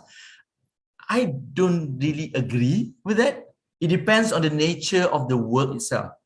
If you're going to wash your car or whatever, definitely you can work from home. But if you are actually delivering the work, teaching or conducting a lecture or talking like this, there are a lot of other things that you can actually do your work, not necessarily in the office. That's right. And when you say that and you agree with that principle, you need to know these are the areas that you need: the autonomous robot, simulation, system integration, because these are the elements that is key for you to actually put through what your vision. Yeah, because if you just say that, all right, I'm a supporter of Industry 4.0, I want to move forward. And then as an accountant, right? If you go back to the main topic today, the business and accounting landscape is in a pandemic and altered world. So this is the altered world I'm talking about. This is the place where you need to utilize, you need to maximize and exploit all the advantages to your profession and to whatever that you want to do with all these elements. Yeah, you want to do something future, but then at the end of the day, you're still practicing the traditional way. Yeah, you said you want to put somewhere else for backup of your system, but you actually don't practice the cloud computing. So these are among the things that walk the talk. We need to do whatever that we mentioned. Yeah. So this is very important. All right. Okay. So it accelerates this, and these are just an example of some autonomous robot and so forth. In case you all do not know what is it, the simulation, right? So now people can just do this, and the IoT, of course, the Internet of Things. You can control a lot of things. Last time, you got to do it manually. You have to come down and switch off and switch on the lights. Now you can actually control from the control panel. And then the cloud computing that I mentioned, how you actually put to the cloud, not really the farm server and so forth. Yeah. And then additive manufacturing. Yeah. And then the augmented reality that you can actually see the virtual elements. And some post-pandemic thoughts that I want to share so that you can actually look at it. What is it the change and what is it that you need to prepare? So you need to consider the impact of pandemic. What is it the right decision that you need to make? What kind? Sometimes I put empathy and be kind because in the past we always say you must come in and punch your card. I think the new generation, you won't be able to do that. You even the current generation are not happy with that. If you say that you must clock in at 9 and you clock out at 6, you must clock in 8 hours a day. Sorry to say this, but some organizations are still practicing it. But today people are more talking about deliverables, result oriented rather than just clocking in, clocking out, right? So based on that, objectivity, judgments, yeah. And then this one, the judgments that I was talking about at that time, the how you actually detect COVID-19 much earlier and make decisions. So we never know. So you can actually do the same thing. If there is something else that's coming up next time, we need to be alert. We need to know what's happening around the world and make the right decisions as a leader. Yeah. And I think I covered that. What you do as a leader, ask ourselves. We need to make the right decision. You cannot be, stuck with something that it's not flexible and dynamic, right? And then you ask yourself, what do you want? What is the objective of business and personal? So this is what the new generation under the future state that we are talking about. And working from home, if it's still productive, you can continue doing it. And then how many working hours? For example, you can say you need 8 hours a day to clock in, but then you can actually allow people to just come. There are organizations I worked for last time saying that because the traffic is bad during the peak time, I can enter office at 10 a.m. and then I go back maybe later at 8 p.m. Or even now, much better because of after the pandemic, you can come in very early in the morning. You can leave earlier around 4 o'clock to beat the traffic. And then you don't spend your time long in the traffic. And then you can actually go back home, refresh yourself, and continue your work for a few hours. I think this is more productive nowadays. This is how the way we move forward. Yeah. And then how do you ensure sustainability of your business? Assess the operational requirements. You look at what exactly the situation in the organization. Do you still need to do this nowadays? Maybe it's no longer relevant. Yeah. So for you to do this business, so maybe you need to diverse to any other areas of line of business. And yeah, how does your staff team perceive you? What do they expect from you? Infra, laptops, leadership style. I think this is also key because you provide them laptops, but you don't consider things that I mentioned earlier. So your leadership style is maybe still traditional, but then you wanted something modern. I think this is something that all of us need to take a step back and discuss and agree how to move forward for the organization. Yeah, if we talk alone, short sendiri. Yeah, short sendiri tak jadi lah. So, managing expectations. Yeah, I think this is, I covered already online learning, online exams. I just want to mention for MIPA and CNZ, we actually collaborate and we have a very good online learning and online platform. So during the pandemic, when the pandemic hit, we can continue the exam. We can continue the learning. So because it's already there. It is already there, meaning that it's not necessarily because of COVID, but because of when COVID hit the country, we around the world actually can continue the operation as usual. Yeah. All right, and then those are the other points that I already mentioned. Yeah, and then hybrid approach is also important. You can also have a group of people who have actually been there physically and also online. Right, then you prioritize. These are just some economic outlook just to share about the situation in Malaysia so that we can prepare ourselves. And this is what the Asian Development Bank mentioned about the growth forecast for the developing Asia. It's a good forecast for year 2022, but there's a slight drop in 2023. Yeah, for your information. This is not what I said. This is what this report said. Yeah, and this is what from Bank Negara Malaysia. I'm making short with growth in the first half of 2022 at 6.9. So Malaysia economy is projected to expand further for the remainder of the year. Yes, it is for this year. Yeah, but next year there's a slight drop. If you look at this table, economic forecast that the IMF and mentioned here, you can see that Malaysia 3.1 in 2021, 5.6 projection in 2022, and there's a 2023 will be 5.5 for Malaysia.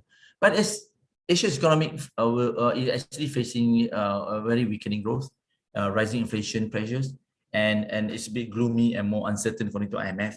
It's a slow growth and inflation is up, but then we'll see, because it is all depends on us to adapt the change and move forward to make the economy much better. Yeah, it is all our own everyone's responsibility. All right. So how do we prepare ourselves? We have to adopt and utilize digital technologies. Very key, right? Say only, don't do, for what? So you have to adopt and utilize digital technologies, whatever that we have around us. And digitalization is about culture change. It's not about the machine. It is about people, human capabilities. If you look at the top on the right, the cultural and behavioral challenges is the biggest portion, because this is the most significant challenges to meet the digital priorities. Because people are used to, I give an example because I'm talking about UiTM conference, right? So lecturers used to sign and mark the exam using the hard copy. But then during the pandemic, you must have adopted the digital way of doing it. But some may have, we are not, honestly speaking, it's a fact. It's not just in UiTM, in any universities, people are saying that I can't mark the students' script because of it is not manual. I have to do it manually. So you need to adapt, because there are tools that can actually allow you to mark using your tab, using your notebook and so forth. So this is a close example, a simple example that you can adapt. Yeah, and it's important for you to adapt. Otherwise, it's not going to work. So this is what the late Steve Jobs said. Technology is nothing. What's important is that you have faith in people, that they are basically good and smart, and you will give them tools, they will do wonderful things with them. So we need to know how best that we can exploit and make use of the resources around us. All right, this is where reality can be difficult for those who resist change. Yeah, the World Economic Forum estimates that 75 million jobs may be displaced globally, but 133 million new roles may emerge this year. Yeah, so we are yet to see, because there are a lot of job opportunities and things that actually rise in this world. So in terms of culture and mindset shift, it is very critical, not just for sustainability, but for organization and also personal careers. You need to embrace the change, and also you must also do design thinking experiment. You need to you can simulate, you can understand what is it all about. Yeah, and then you have to engage and communicate, because otherwise people do not understand why is it for and the purpose of the change that you are making. So you need to deal with the change, right? And then you have to prepare for your future, because change is consistently happening around you, and at the same time you need to keep up with the change. So that's the reason why you have to prepare yourself for the change and for the future. Yeah. Then okay, I think this is a bit theoretical, but it is relevant, and I think it's key among all in the management strategy subject. I think this is what I think good that for everyone to understand. We need to go through the transformations. If you are talking about change, it's a process, it's a transformation process. And then part 2 is the occupation, skill and task. Part 3, training and reskilling. So you look at this. If you upskill, you are actually, some people they are not clear about whether what is upskill, what is reskill and reinvention. So I'm putting up here is that, say in the organization, there's a new things that be introduced because of after the pandemic. Then you need to be able, as a management and organization, you are responsible to send your team members for training so that they can upskill their skills, they can have more enriched knowledge, so that they will be able to keep up and to speed up with how best to integrate and work alongside the technology, right? And if, say example, another difficult situation is you found out that one department is not relevant anymore after the pandemic, then you need to close down that department. But before even doing that, you need to engage with that department, the department leader, the people, and then you talk about reskilling, meaning that they need to be trained, because the issue here as a human is, will I be replaced by the machines? Will I be out of job? I got a few mouths to feed. Okay, so that is among the thing that staff or people will be afraid of. So we need to manage that part. That part is you need to engage and communicate, and by saying that, okay, you will not be displaced by AI, but we will actually train you to do something else until you are good at it. So you have to go through certain process and so forth. I think this is very key on the management side. So in order for you to deal with change and prepare for the future. Yeah, this is what the theory of unfreeze, change, and then you refreeze back, right? This is the management theory. All right. So, but when you go to the commercial, you go to any organization, even universities, you actually have to do some reporting and analysis for the management, for better decision making. So if you need to actually be able to compare with how you did it in the past and how you do it now, right? And I put it there. In the past, it was time consuming, not accurate, labor intensive, got more people to do, but now we have machines. So we have data visualization with all the good system, all the tools that is in the market, like Power BI, Tableau, And I'm giving examples because I put MARA there for MRSM, everyone is familiar with. Even for organization like MARA is using the Power BI, so that you will be able to know what is the coverage in the country of how many students actually that you have approached, and then you realize that, hey guys, we are looking for certain number of places for students, but we only have approached students up to about 7,000 or 9,000 students, which management is expecting to be 15,000. And when we analyze further, you saw that this number of students who's applying is actually coming from the urban area, which is from the city. So what is the objective? The target is to spread more so that you can actually go for the rural areas. So with the right report, right capture of information, you will be able to make the right decision. And that's where we mentioned that we have to move further, get more students to apply, and then we can see that the rural area students are applying. Right? So this is actually example that it actually help how you make the right decision and using the technology. And the same goes to what electronic business controlling function. In the past, we are just using SAP system.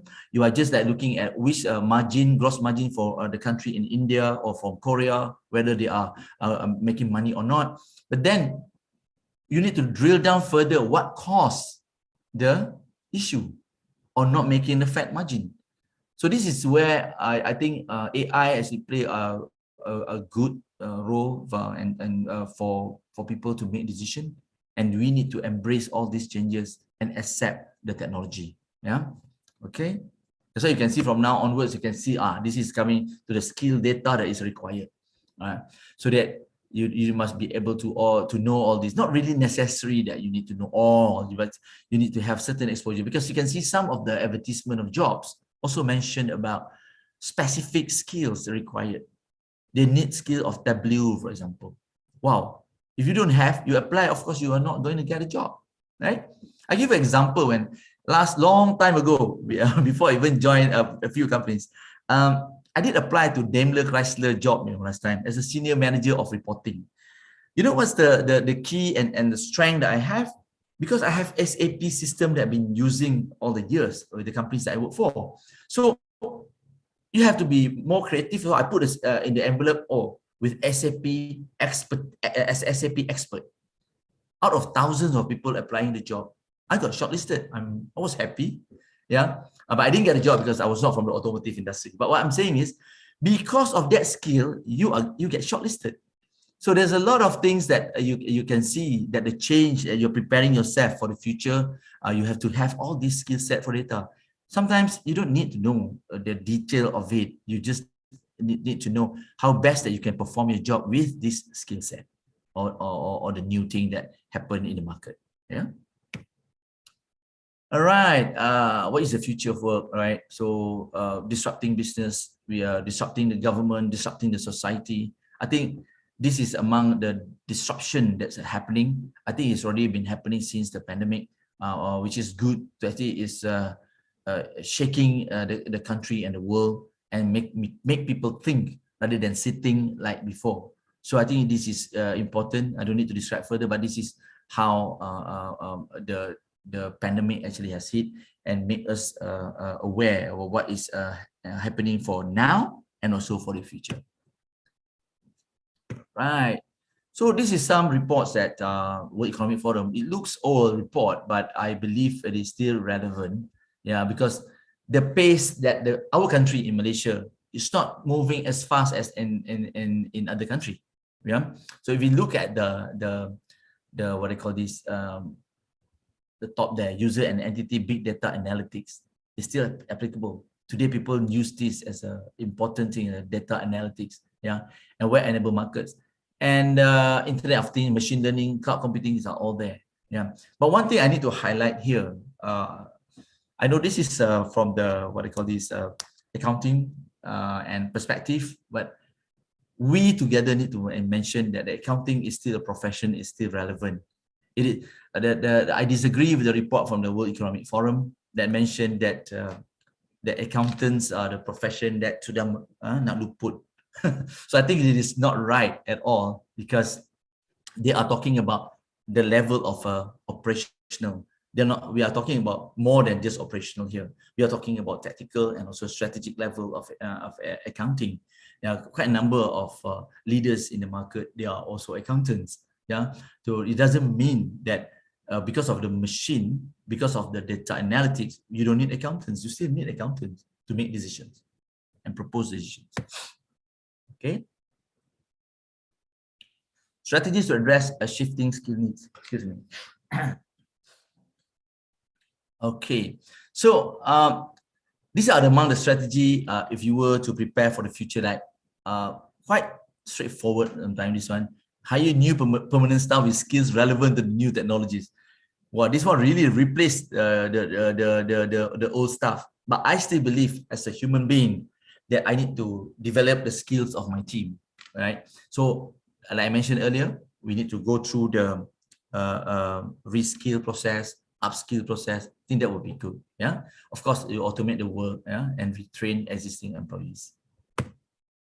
Okay, this what I call this business continuity plan that actually came up by IFAC, the International Federation of Accountants. I would like to share that IFAC itself has come up with the business continuity plan, and one of it is start with prevention, and then preparedness, response, and recovery.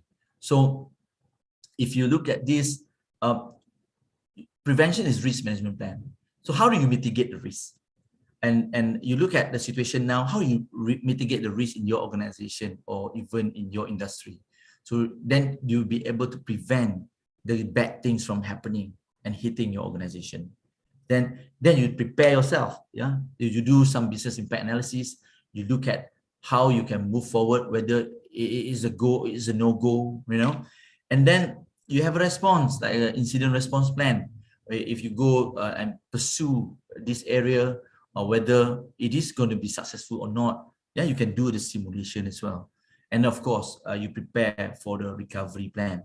I just want to share, I found this, but it was naturally done during the pandemic. At that time, I remember that before the lockdown on 18 March 2020, I look around at that time. China has locked down, UK has locked down, India has locked down. And I was telling my team that when is the turn of Malaysia lockdown, right? So I have that at the back of my head. I was saying that I believe there will be a lockdown to our country, but I do not know when. Yeah, because we are not the leader of the government. So, but I told my team, let's get prepared, right? So eventually, when I say let's get prepared, first thing that we do is we look into the current state of our organization. We identify any staff actually using PC instead of laptops. And we also check like whether the staff is actually having an old laptops or new laptops. Then we made a decision to replace to all 4 laptops because we foresee if tomorrow is the announcement to lockdown, every one of us is actually prepared. This includes even we subscribe to all the online platform so that we'll be able for us to bring back home, right, and do work from home. And plus, we do some scanning, digitalization of certain documents, digital signature, a lot of things that operationally, but you need to think because it has to be a different way of working because it relates back to what I mentioned earlier. And this is how that ourselves in MIPA, we prepared ourselves that way. Yeah. So it was like quite hectic meeting even from management level. But I'm really thankful that my management team members are very supportive and understandable because there are times that I also call for a meeting at 11 p.m. at night. I say, I'm so sorry because it's very urgent. It's not because of the country, but because of how we want to operate. And good enough, when we are prepared, the next day was the announcement by government that there is a lockdown on the 18th of March. And all of us are like a relief. And they said, wow, you're right. Yeah, we have done the right thing because we actually prepared well ourselves because of that pandemic. So in order to for you to deal with change, you have to prepare for yourself in many areas. So I think this is key. And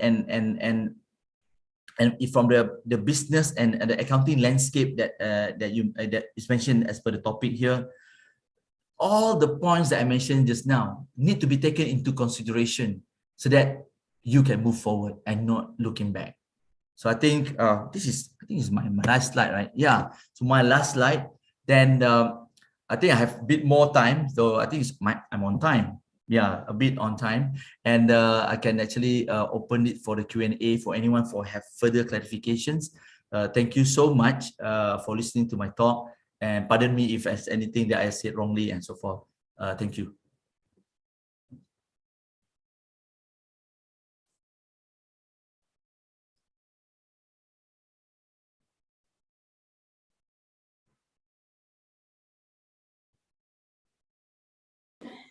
Thank you very much, Mr. Novi, for the brilliant sharing. Okay, next, we will move to the Q&A session with Mr. Novi. Ladies and gentlemen, if you have any questions, please type your question at the chat and we will address it to Mr. Novi. Okay, maybe I visit this sharing. Right? Yeah.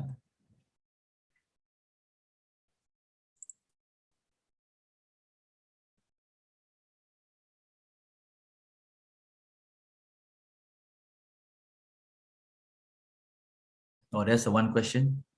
One Nur Azza. Yes, Mr. Novi, we have one question from Puan Wan Nur Azza.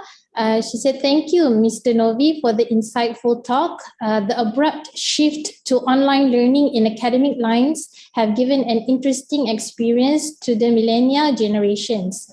However, from time to time, students get demotivated with online learning since there are less face-to-face meetings and decrease in physical interactions. What is your opinion regarding this issue? Yeah, thank you, Puan Wan Nur Azza. I think as I mentioned earlier in my presentation, I'm a fan of hybrid. So meaning that is a combination of both, right? So we are not, because of the pandemic, it is actually not limiting ourselves to go physically. So it has to be, it can be both. Online, honestly speaking, like this now, like luckily I can see some faces like Dr. Rina, yeah, TS Dr. Nick. I can see some faces. Otherwise, if I'm a lecturer, I'm talking and the students, most of the time, they switch off the camera. I feel like I'm talking to the wall.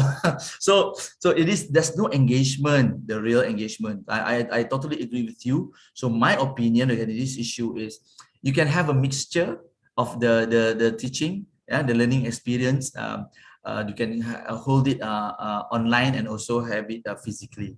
So it depends on the situation. I mentioned if you are worried that the classroom is small and they're too crowded, you know, and then you can actually divide it into two. One is hybrid, meaning that one is physical and one is online.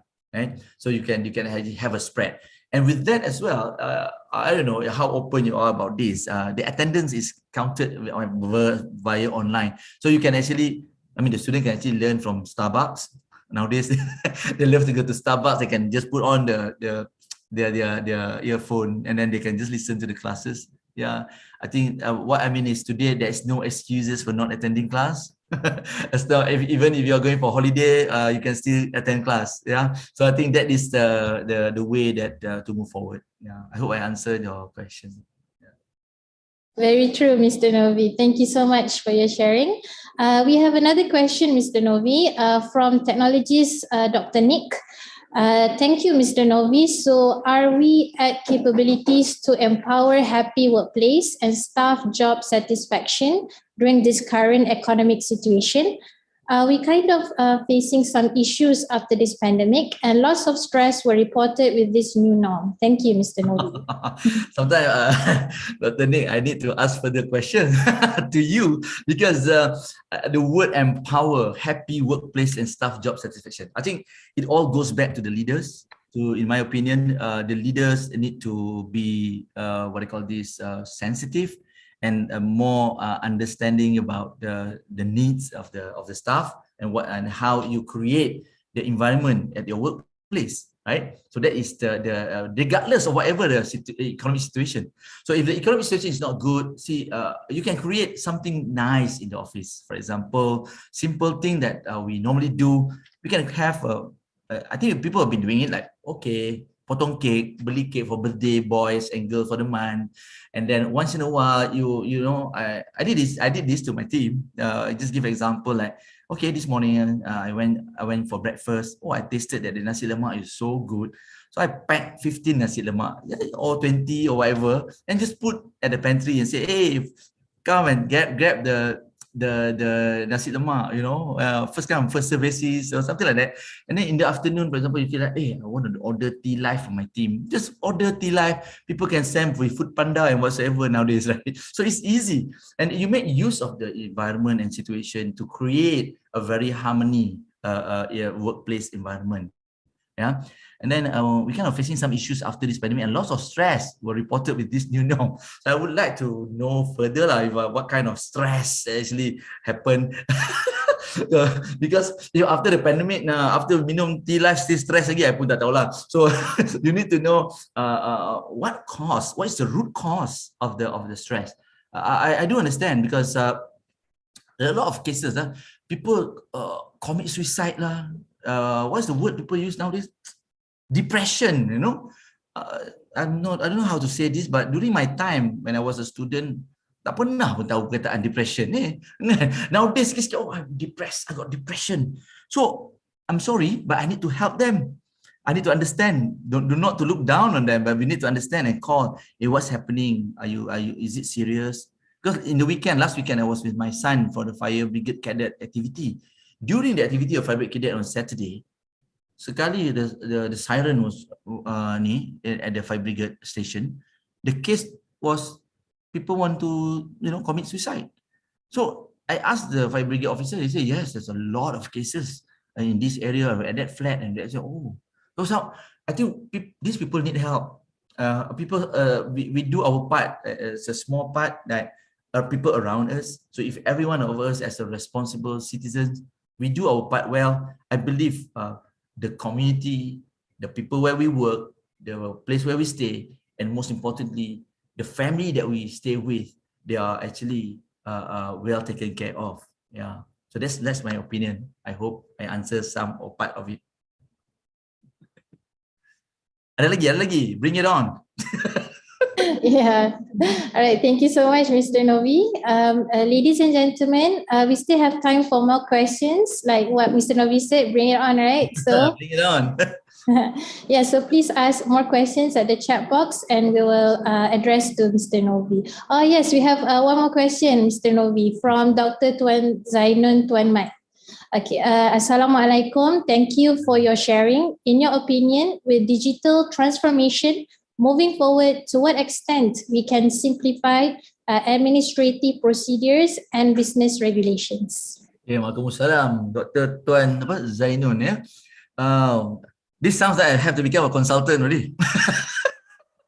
So, but anyway, to what extent we can simplify the administrative procedures? I think the normal the way of doing it is like you just visit what is it that exactly that you do, the administrative procedure that you have. Okay, the current state. Selalu consultant dia masuk dia cakap itu je, macam I cakap sekarang. You look at the current state, how you deliver it, right? Then after that, you find where are the pain points, right? Where are the pain points of the administrative side that you believe from your experience which can be more efficient? Then you highlight that area. Then you propose the future state that can give more improvement. So that is, I think, the simple thing that you can do first. Because you're talking about the administrative procedures. I'm not sure you're referring to what procedure. There are many, but you can do that on the standard basis. You identify the current one, what are the pain points, make improvement at the pain points, and then propose to the management, can it be done this way? And is there any other alternative ways? Or maybe you can also propose with certain other things that can complement with your proposal to the management. And then business regulations, that one is very broad. I would say certain things you can't change, but you need to influence the right people who can make the change. Yeah, I'll give you an example, very simple. This is relevant to the university. When I was in EMGS, the Education Malaysia Global Services last time, we had a workshop with the Ministry of Higher Education. We had a workshop with the Immigration Department, Police Department, and a lot of others, and the private universities and also public universities. The one topic is key that we also talk about the international students that coming to Malaysia. Under the immigration law in Malaysia, last time I heard recently with MITI, now they said already okay, but I need to check because it's very recent. When the international students come to Malaysia, they need to complete their degree, for example. So the letter of offer is only for degree. But then under the old rules is saying that they have to go back to their country, then only come back if they want to pursue their masters. So to me, sorry to say, it's a stupid law, right? So we need to change that law, and that is the business regulations, because it is regulation, it is law. So in order to go to Parliament, we need to talk and bring forward to the respective or relevant authorities to make the change for improvement to the universities and also for the country. I think that's my advice. I hope I have answered you. Thank you so much, Mr. Novi. Mr. Novi, in the chat box, we have one question previously for the first speaker, but we will address it to Mr. Novi. This question is from Dr. Suhaili Hasnan. Okay, Salam, thank you so much for the insightful speech. What are your thoughts about SPM leavers today, leaving formal education after SPM? Many resort to getting employed in gig work or freelance work. This might be partly due to the fact that many university graduates today are not even able to secure matched and stable employment upon university graduation. Thus, SPM leavers might not see the value of tertiary education anymore. How do you think this will affect our human capital in the future? And the second question is, what potential do you see in the gig economy as an economic growth propeller? Okay, very good question. I need a workshop for one day. Actually, I like this, the first question. The second question too, gig economy too, banyak nak identify. I may not touch much on the gig economy, but I'm going to touch the first one. It's very interesting and it's very close to my heart. If you ask me, first, the generation, we call it the lost generation, is because of the pandemic. Yeah, they already touch and know how to hold money, dollar and cents. That's why they do not want to they want to work and they do not want to pursue their study. Yeah, that's one. Then we need to be able to actually explain to them the vision if they were to have education. It's not that hari ni I got a job, I get paid to pay my bills, only 1,500 ringgit. Is that what you want until you are 60 years old? Do you unless you can prove to me, I tell the same to my children, unless you can prove to me today you are doing something that can create you $1 million that you can achieve in the future. Yeah, that is the question. So make them think, because sometimes budak-budak ni kan fikiran cetek. this international kan, lama cakap Melayu pula. I have to speak English. I'm afraid there's also attendees from non-Malay speaking or whatever. So you need to be able to talk to them so articulate well, make them understand that, oh, actually there's something bigger than just what I have today. Because the kids are very young. They haven't seen the world. They do not know what is future and so forth. Although we don't know what's future, but we have gone through certain things where we have to tell them. That's one. About the question relating to the universities graduates that couldn't get a job, that part is actually, we've been talking about it since when I was in Peneraju. Yeah, we're not just talking about the academic side, but we're also talking about the TVET side. So what is important to me, it is the ecosystem.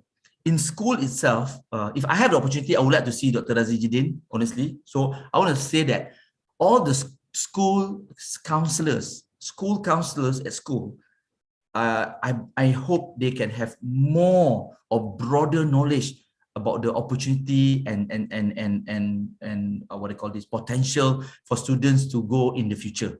Meaning that they're not talking about taking care of the disciplinary problem of the student. They need to be able to advise the student. Because I know in Malaysian style is like this. I only look for A students, right? What about those non-A students? We have to face the fact there are some students who are not A students. So what's going to happen to them? Simple, standard. Parents in Malaysia, habislah kau, mana kau nak kerja? Nak belajar apa? Kau nak jadi apa? No? What are you going to become? Oh, translate pula. What are you going to become? Well, you know what happened? What's going to happen to you? You don't get A's. You actually demotivating your children.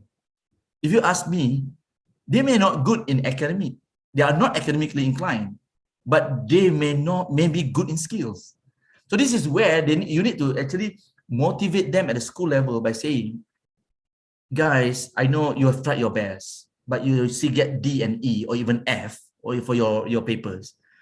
But there are also opportunity for you to go into the skill areas like welding, scaffolding, and a lot of things that you can actually make for your living.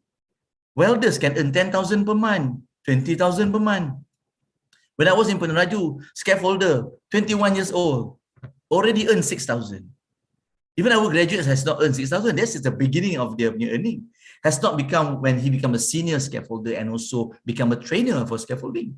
You know, these are the things are bigger than just what we see. Because in Malaysia, people are just talking about, are you want to become accountant? Not really accountant. Accountant pun tak famous. Yeah, doctor, or you want to become what they call this, engineer, you know, teacher, lawyer. Regardless of whatever race you are Indian, you are Chinese, you're Malay, you are Sikh, or whatever, as long as you're Malaysians, all say the same language. Nak jadi doktor tak? Nak jadi doktor tak? You want to become doctor? At the end, dari Dr. Nick, doktor juga. So what I'm saying is, that is the mentality of Malaysians.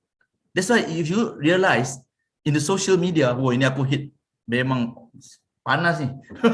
In the social media, parents are so proud to say, oh, well, my children achieved it. Nothing is wrong, you can share. Tapi I rasa sometimes if there's another sibling of the kid actually didn't achieve the same, actually they feel differentiated lah, if you ask me.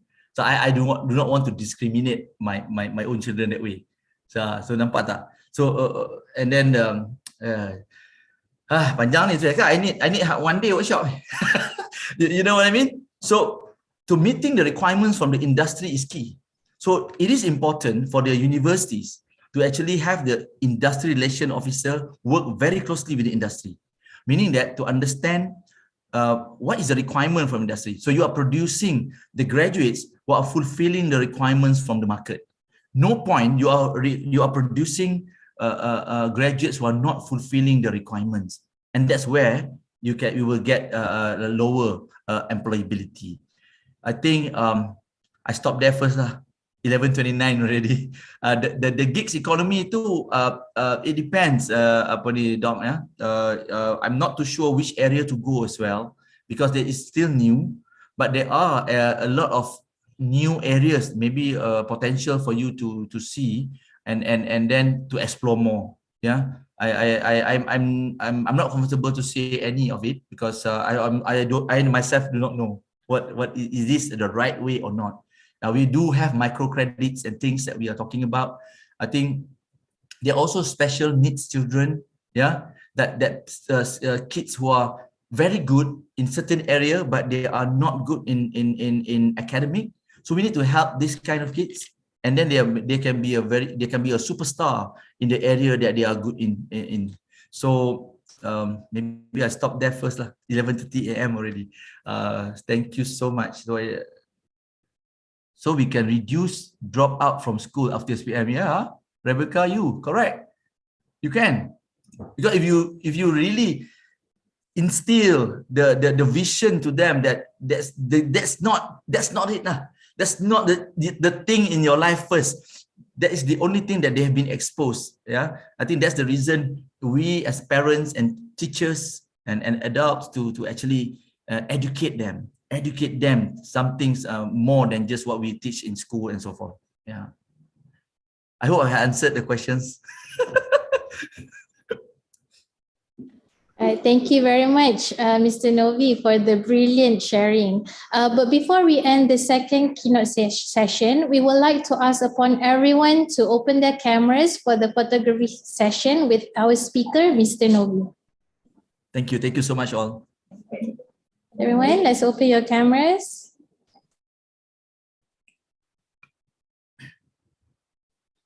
Yeah, I got to sit a bit to the back. Looks better. I have to do like this, more natural. Otherwise, it's like, boring lah kan. So it has to be like this. So it's like when you are meeting in front, physically. Very true. Right. Okay. So ready? Ready? Yeah. Okay. So 1, 2, 3. Smile. Okay. One more time. 1, 2, 3. Smile. All right, I think that's okay. All right, thank you so much, ladies and gentlemen, and Mr. Novi. Mr. Novi, on behalf of the organizing committee, it is a great honor that you are able to join us today, and we hope to see you for future events, inshallah. Thank you, Prof. Aslinda. Assalamualaikum warahmatullahi taala wabarakatuh. Waalaikumsalam. All right, respected guests, we will now take a 15 minutes break and we will resume our session at 11:45 a.m. with our third keynote speaker. See you shortly.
In KPMG, we empower each other.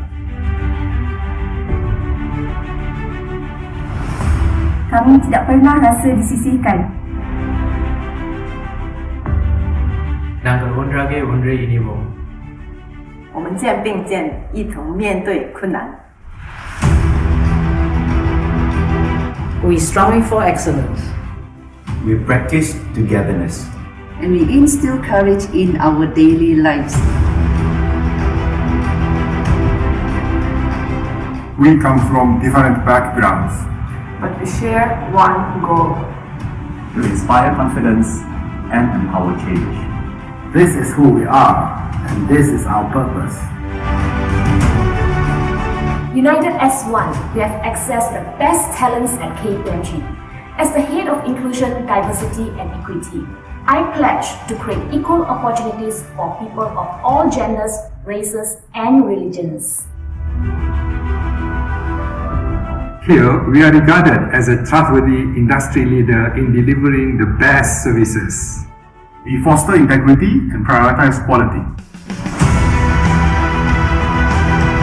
In times of hardship, we know that we have a strong support system to keep us going.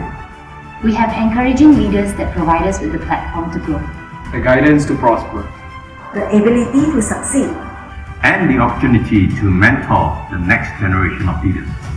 This is our story, and we look forward to hearing yours. Sendung sopeng sodu tokong, nga. Our hearts still connect as one. We as the leaders of KPMG work hand in hand to build a better KPMG community.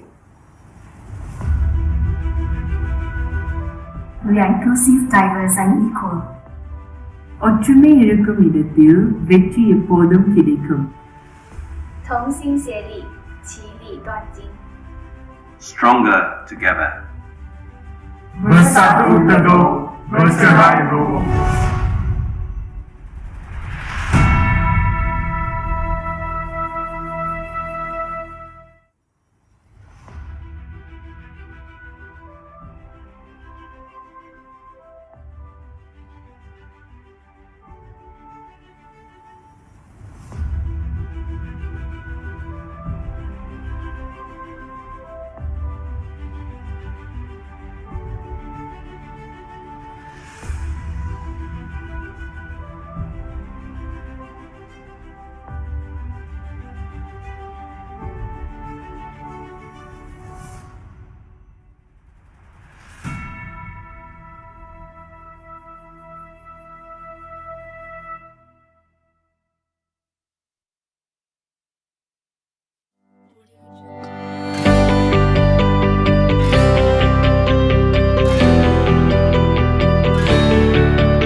To all participants, we request that you kindly get ready as we will begin shortly.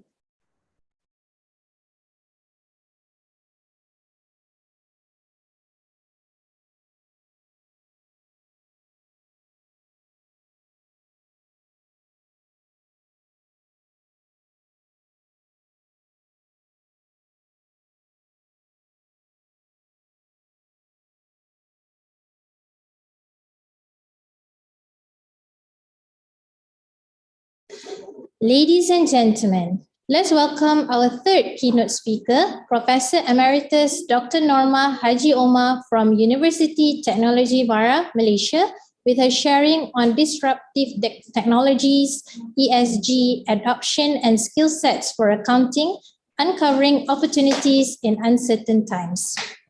Professor Emeritus Dr. Norma has served UiTM for a total of 37 years.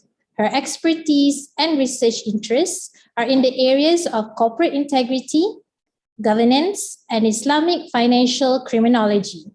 As a proponent of applied translational research, Dr. Norma has collaborated with various government agencies, professional bodies, non-governmental organizations, and the corporate sector in Malaysia, including research related to the corporate governance rating with the Malaysian Institute of Corporate Governance, MICG, development of the National Award for the Management Accounting, NAFMA, with the Malaysian Institute of Accountants, MIA, and the Chartered Institute of Management Accounting, CIMA, Corporate Integrity Assessment System with the Malaysian Institute of Integrity, and many more. On the 10th of September 2022, Dr. Norma Haji Omar was conferred the title of Emeritus Professor during the first session of the 94th UiTM Convocation Ceremony. This title recognizes her contributions and dedication during her time at UiTM. She is also the first woman conferred with the title of Emeritus Professor from UiTM. Ladies and gentlemen, if you have any questions, please type them into the chat box in your control panel and I'll bring them up later during the Q&A session. Without further ado, let's welcome Professor Emeritus Dr. Norma Haji Omar. Thank you very much, Nazreen. Alhamdulillah, Assalamualaikum warahmatullahi wabarakatuh. I'll be sharing my slide here.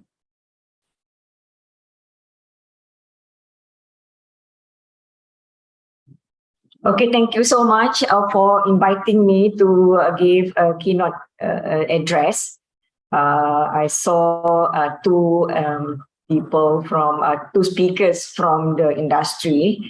So here we are coming back and look at academic perspective on the theme of this conference. Okay, my paper is titled Disruptive Technologies, ESG Adoption and Skill Set for Accounting, Uncovering Opportunities in Uncertain Time. Okay, this is my proposed content outline. Okay, number one, I'll be talking about the changes in business and accounting landscape with a question whether it is predicted or altered. Number two, Industry 4.0 and disruptive technology. We are looking at the reports. Number three, successful interventionists in disruptive technology. Yeah. Number four, sustainable development goal and the ESG adoption, as well as successful interventionists. Number six, uncovering opportunities and skill set for accounting. And number seven, a recommendation for moving forward. And there'll be a lot of buzzword here, that we need to be mindful because in accounting and business, we have to be in the know what this all about. Things like disruptive technology, what are they? Industry 4.0, sustainable development goal in general, and ESG adoption specifically. So maybe we want to ask whether we have embraced some of this competency, and if we have not, perhaps I think we need to think of what we need to do. Yeah. So my first topic, subtopic is changes in the business and accounting landscape. So the question whether this is predicted or altered by the pandemic. So I have no answer, but I think we shall read and look at some report related to this topic, and then make decision on that, on this question. Okay, these changes, landscape changes in the accounting and business landscapes are needed to support two very important global agenda and body of knowledge. Number one, Industry 4.0 and disruptive technology. Yeah, and they had been introduced as early as 2011 and popularized in 2015. Yeah? Adoption of Sustainable Development Goal, SDG, I think we can't afford not to know them, and as well as the evolution of environment, social, and governance principle, which came together with the SDG in 2015. The question we want to ask now is actually whether the changes were fully embraced, embraced by us as an academic, or by the industry or the professional body. So we talk about COVID-19 as an epidemic, which happened in 2019, 2020. Yeah, it started then. So again, a question whether the pandemic was a catalyst for change, or whether we were slow in embracing change. Yeah, meaning the guidelines, the report were there, but maybe we procrastinate and did not embrace change fast enough. So happened the pandemic, so it forces us to make changes. So secondly, I want to look at the review of some report related to Industry 4.0 and disruptive technology. Okay, first is the man himself who introduced the concept of Industry 4.0, Professor Wolfgang from Germany. The idea was introduced in 2011, in 2011, and then popularized later on in the World Economic Forum in 2015. So take note of the date. 2011. It was first coined. The idea was coined and discussed in 2015. And of course, Industry 4.0 was with 9 pillars. Including big data, autonomous robotic, cloud computing, cybersecurity, etc.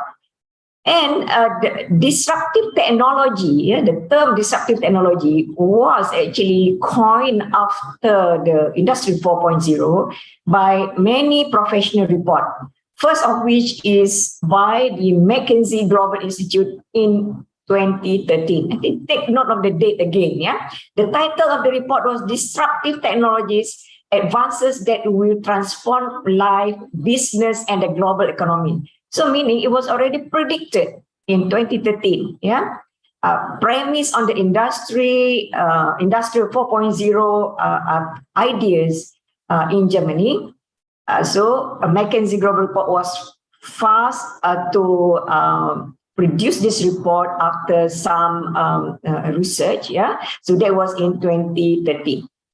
And in tandem with Industry 4.0, McKinsey introduced instead of 9, 12 what they call a gallery of disruptive technology with an estimated potential economic impact in 2025.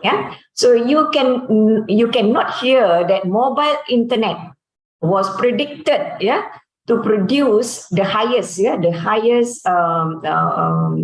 in terms of dollar in 2025, followed by cloud computing, then Internet of Things, and then advanced robotic, autonomous vehicle, automation and of knowledge work. So these are all predicted, not predicted as such, but it was a lot of statistical data given to support this estimation. So in fact, very specifically, McKinsey had predicted that in 2025, the potential economic impact of cloud computing alone is between 1.7 trillion to 6.2 trillion by 2025. This is huge, This is huge. And so meaning the report was there, and what year was this? 2030. 2030. And PwC, our accounting firm, also published a report called the 2018 Digital University. This was published in 2015. Based on very detailed research. They have mentioned here, if you look at the content, among others, the game that has changed permanently, the power of emerging technologies, the barriers to going digital, how to successfully harness digital, the digital blueprint. I think this is a very important blueprint. I think if you have not read, I think you should read this. Digital in everything we do, and of course the conclusion. But of course, if you want to go in detail, you can go to this link.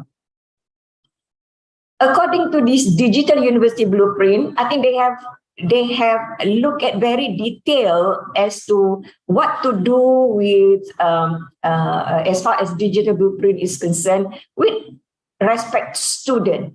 What are the things to study? Where should they go?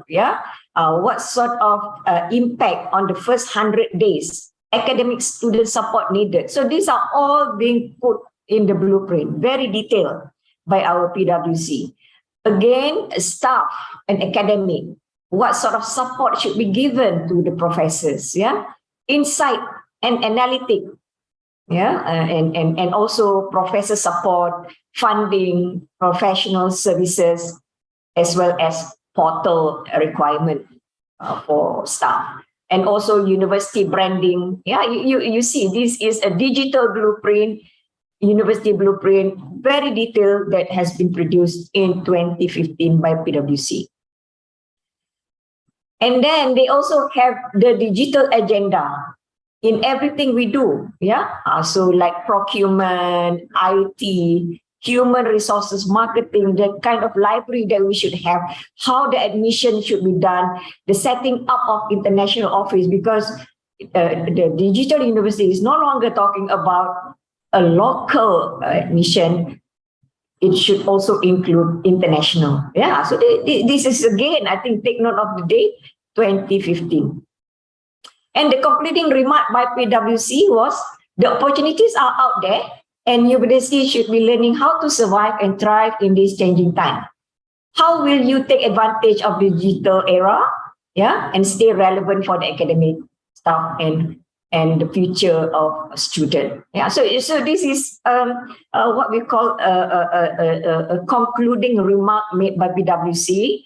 What it is saying that, okay, I've got this blueprint, but I know some people will do very quickly, but others will just procrastinate. If time will come, because this is, we are not ready, that kind of excuses. So came the word intervention versus procrastination. So realizing the potential impact of this disruptive technology on accounting education, they have also been report and proposal on intervention. What need to be done? So again, as I mentioned earlier on, while some took initiative and go ahead and do, others wait and see and procrastinate. I think this is quite common. So let's see some example of successful interventionists. Meaning here they look at the guideline, at the blueprint, and they embrace it fully. And one of the very successful interventionists in business is the Alibaba Group.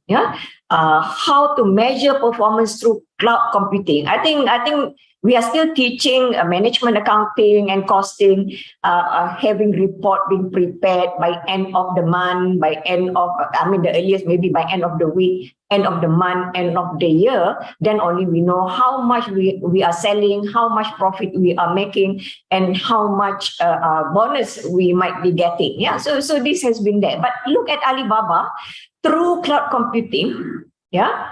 I think if you are familiar with 11/11 Global Shopping Festival, I think this is coming in a few months. They celebrate this. Yeah, they have what we call live update.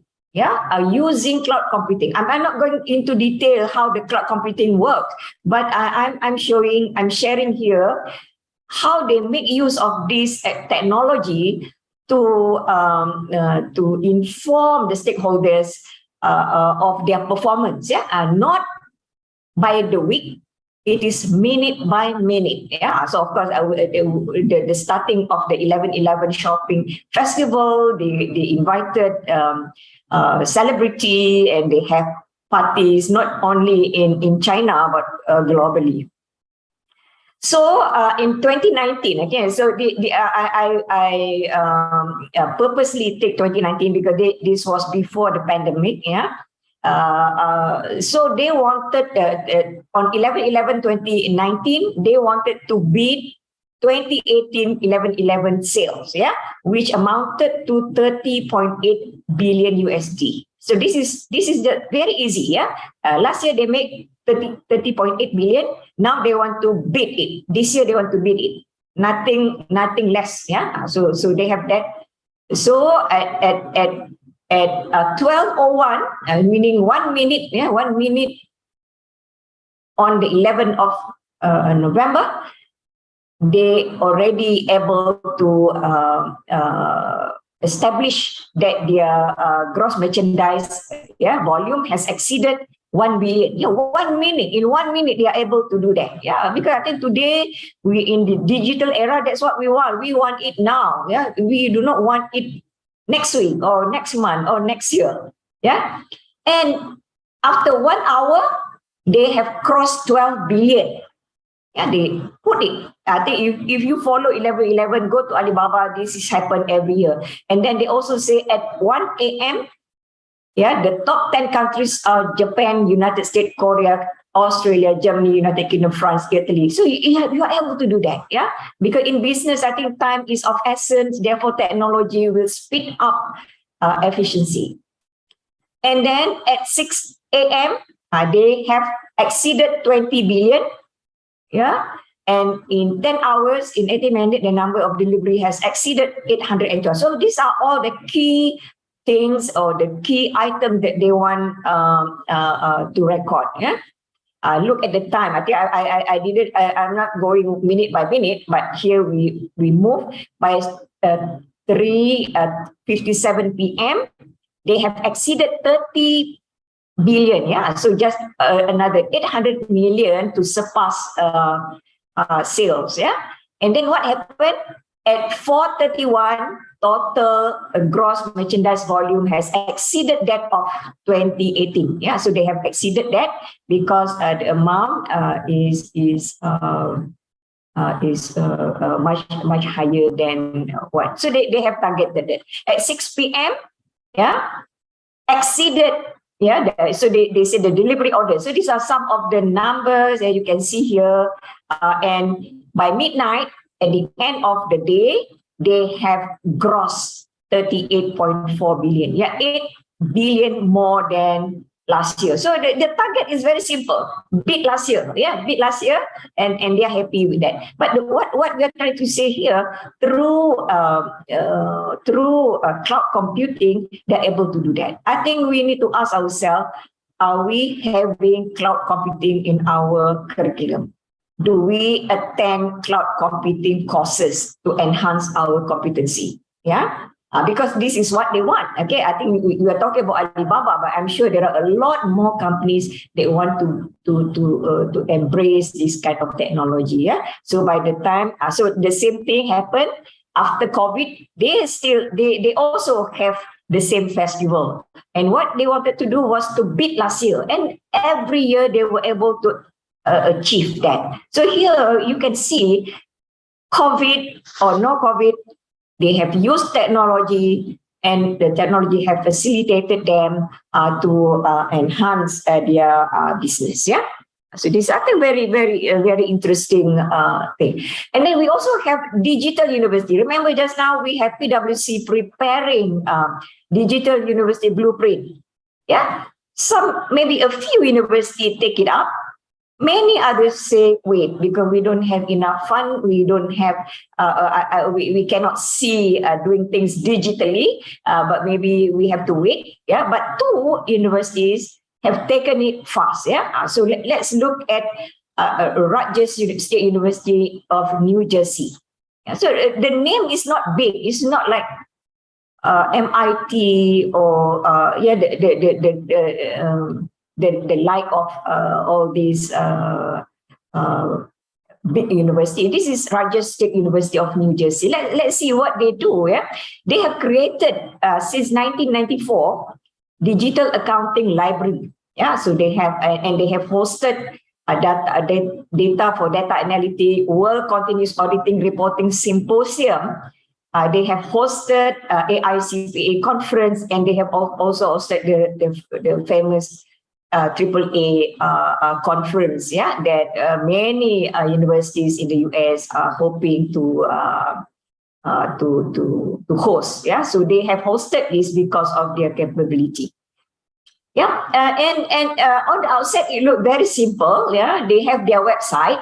Yeah, they have all these accounting courses on their website, accounting snippet, yes, professional accounting, and they also have. But when you go deeper, yeah, when I was doing this paper many months ago, I was so mesmerized by how detailed, yeah, and how interesting this university have used technology to improve. Yeah, so of course they have undergrad and the graduate student. They have got all the curriculum, the syllabus. They are all on the website. Okay? They are not worried about people copying, or I think what they want is actually for people to have a look and maybe copycat. Yeah, so you can see they have all these immediate accounting, financial accounting, yeah. So computer augmented computing, you can see here, and for the graduate, and then the kind of data analytic, where in cases where they are not able to put the curriculum, the subject matter in the curriculum, they offer it, yeah, as micro credential courses, yeah. I think which is very good, yeah. Things like machine learning, special topic in audit analysis, which I think if we want to put in the normal syllabus and curriculum, number one, it will take time to get approval. Number two, it will become very cumbersome because the IT related subjects or courses are a lot, yeah. So there's so much to chew. But when you put it into micro credential, students and staff can take it and get certificate and get their competency through that. What is interesting here is actually they have everything, yeah, done online. Yeah, so you let's say, for example, introduction to financial accounting was taught by Chiu. This was in 2013. Yeah, 2013. What we call it, even the detail of the blueprint was not there, but they embraced the technology and started to do that. Yeah. So, and of course they ask you to subscribe if you're interested. That is again what we call it, income generation. And on a smaller scale, they have each of the topics, yeah.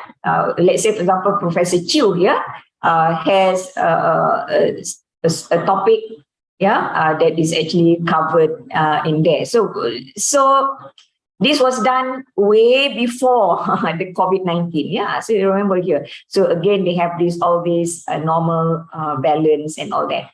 Okay, let's look at this Professor Chiu. Yeah, this Professor Chiu, she has got all these things. Let me see how do I because I cannot see totally. Yeah. So they have the module here. Okay, let me go to the next one. Sorry. But what I'm trying to show just now was actually they have students not only from the university, they also have students from other universities. Like in the US, you can take credit by taking courses from the university for your graduation. Yeah, you can do that. So this was done totally online. They have students, so they are not having students like 40 students, but they have a lot more students than that. Yeah, and then if you have not heard of this, yeah, you can Google a university called Free University 42. Yeah, but this is not accounting. This is in engineering. But this is just a sample because this can come for accountancy and business as well. Yeah, they it started in France. Yeah, by a philanthropy and I mean a billionaire, and he created this Free University 42 in the Silicon Valley in the US. Yeah, so you can see here. What is special about this university is actually this university has no teacher, no lecturers, yeah, only student, and it is very, very competitive, and it is not easy to come in. Yeah, like for example, they only wanted to take a few hundred. Let me just check if I can move this here. They only wanted to take 1,000 students per year. 80,000 applicants applied, and 3,000 were shortlisted. So you can see here, yeah, they are not into numbers. They are into this. So what they do is actually combining an extreme form of peer learning with project-based learning. And they have 3 to 5 years. And at the end, there is a certificate, but no formal degree. Yeah, so they are not really into having a degree, but more of developing competency, which I think companies like Microsoft is also doing aggressively on micro credential certification. So you can see here what they have is all just computers, and the students are discussing among themselves. Right? So this is part of the University 42 in Silicon Valley. Okay, professional accounting agency, yeah, the like of CIMA, for example, the like of AICPA, they are very fast, yeah, going into micro-credential master classes. Yeah, for example, yeah, so you see online accounting classes, yeah, and they can they what we call it, entice student. Yeah, this has started much earlier, yeah. So they entice students by giving free, yeah. So you can see what kind of skill they have, yeah, for micro credential, business analytics, yeah, economic entrepreneurship, even Excel, how to do Excel, and spreadsheet, yeah. A simple thing like this. Professional online accounting courses a lot, plenty. Yeah, the same thing here. They have other things as well. So you can see the professional agencies are faster in embracing technology to promote their program. So the question I'm asking you, are our universities ready to fully embrace the disruptive technology landscape? Maybe number one, how about our curriculum? Yeah. How about our readiness in, how about our training? How about our infrastructure? Yeah, how about our skill set? Yeah, and these are all that we want to ask ourselves. Yeah, we do not know because there are many universities here in this room, people from different universities in this room. So you can answer that yourself. Yeah. Okay, the second buzzword that I like to maybe bring, yeah, to this conference is sustainable development goal, but not exactly SDG that I want to highlight, but ESG adoption. Yeah, ESG adoption. Because we cannot pretend that we do not know, or we cannot pretend that we do not need to know. Yeah, because we must know. We must because this is needed. This is required in some countries.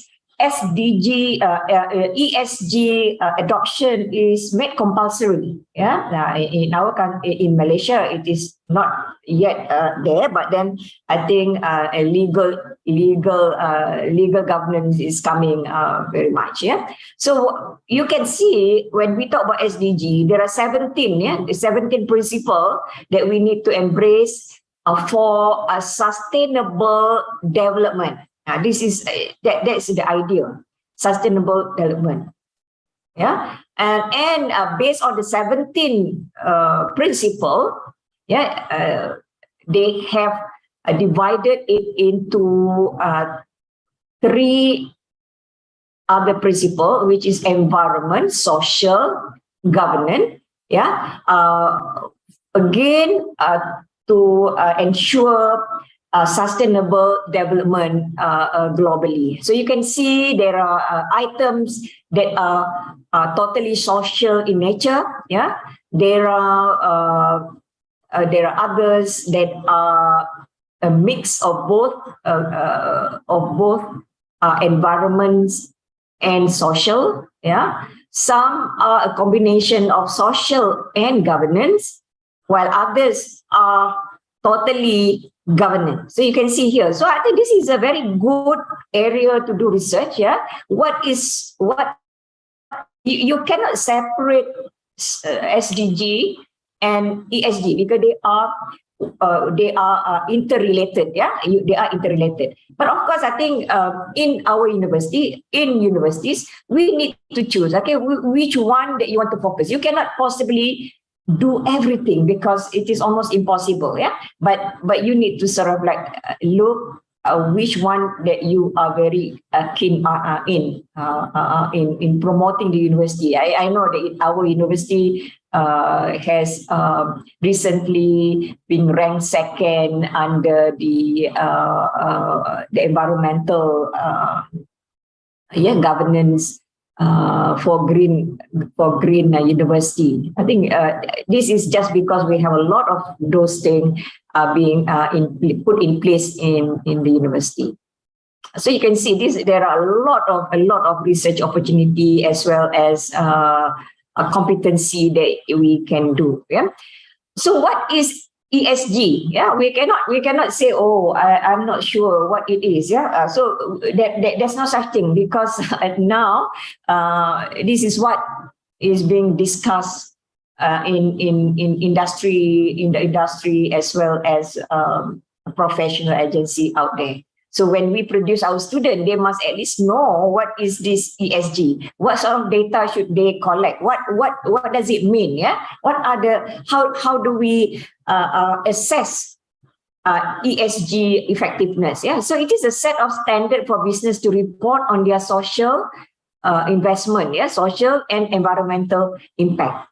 So typical metric will include carbon footprint, organizational diversity, corporate governance, transparency. Yeah. So because they through ESG data, stakeholders or investors can benchmark portfolio whether because nowadays I think investors are not just looking at return, but they also look at our social responsibility.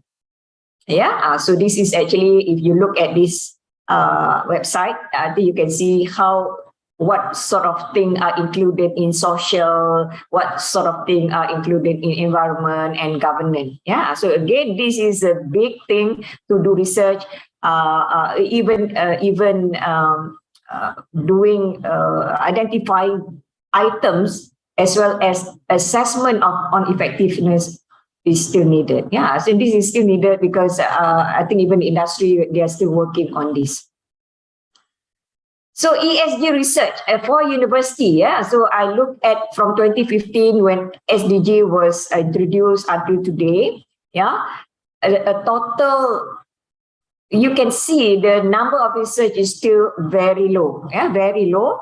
For example, Malaysia is one of the highest, yeah, like 5740. It was the research number was led by Singapore, although the country is small, followed by Malaysia, Indonesia, Thailand, Philippines. But of course, I'm not looking at other ASEAN countries because they are slightly smaller than this number. So you take note of the average, yeah. This is still very small. Yeah, so what kind of research? I think if you look, you can do even an analysis of what kind of research. I think it is very, very basic, yeah, very, very basic. What is needed, as I mentioned just now in ESG, is how to assess effectiveness of ESG. That is still not there, yeah, it is still not there. But for university, again, are we ready to support ESG? In terms of research and publication, we can see just now, it is still quite low, yeah. Curriculum, again, maybe we want to put ESG everywhere. However, we have a lot, yeah, a lot of courses to be included in the program. Okay, therefore, one of the best way to put this is actually through micro-credential again, yeah. Assessment competency is still not quite there. So this is an area that university can undertake and be good at it. Some successful interventionists, yeah. So again, take note that SDG was introduced in 2015, yeah. So some universities have taken up very fast and they are producing their own what we call environmental, social, and governance report. Yeah. So let's I think for Oxford University they have got program called Environmental, Social, and Governance Sustainability Program. They have got this program very specifically included in the university, in the site business school. Yeah. And this university, Monash University, I think we even have a branch here in Malaysia. They even produce what we call ESG report in 2018. Yeah. So this is interesting to look. What do they have in the report? Yeah. Because as far as investors are concerned, they want to look at effectiveness. Yeah. Of ESG effectiveness. How does it impact? Yeah. How does it impact environment, social, and governance? Not just telling us their strategy and or showing pictures of what they do. What they really need to do assessment. And I think this is still a question that have been asked throughout the what we call the industry about ESG assessment. And this is where I think we can very quickly go and do research and take advantage of this vacuum. Yeah. And then I think we also have University of Houston. Yeah. As they are not able to include everything in the what we call everything in the curriculum.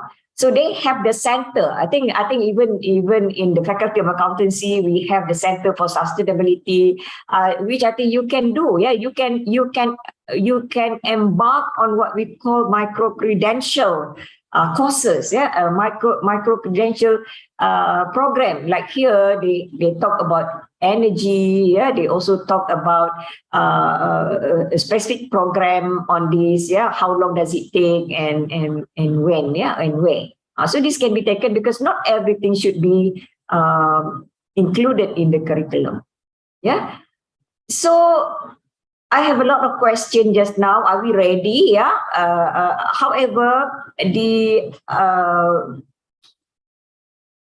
pandemic, yeah, has somehow uncovered opportunities, yeah, because we are now into online platform. Even this conference is being organized through online. I think through the online, I think we are very familiar. We are quite comfortable with it. We can use a lot of this opportunity to create micro-credential courses. Yeah, I think micro-credential is a very what we call it, a very powerful way of doing, because it can be done online. Yeah. So moving forward, some of this, professional development courses for lecturers.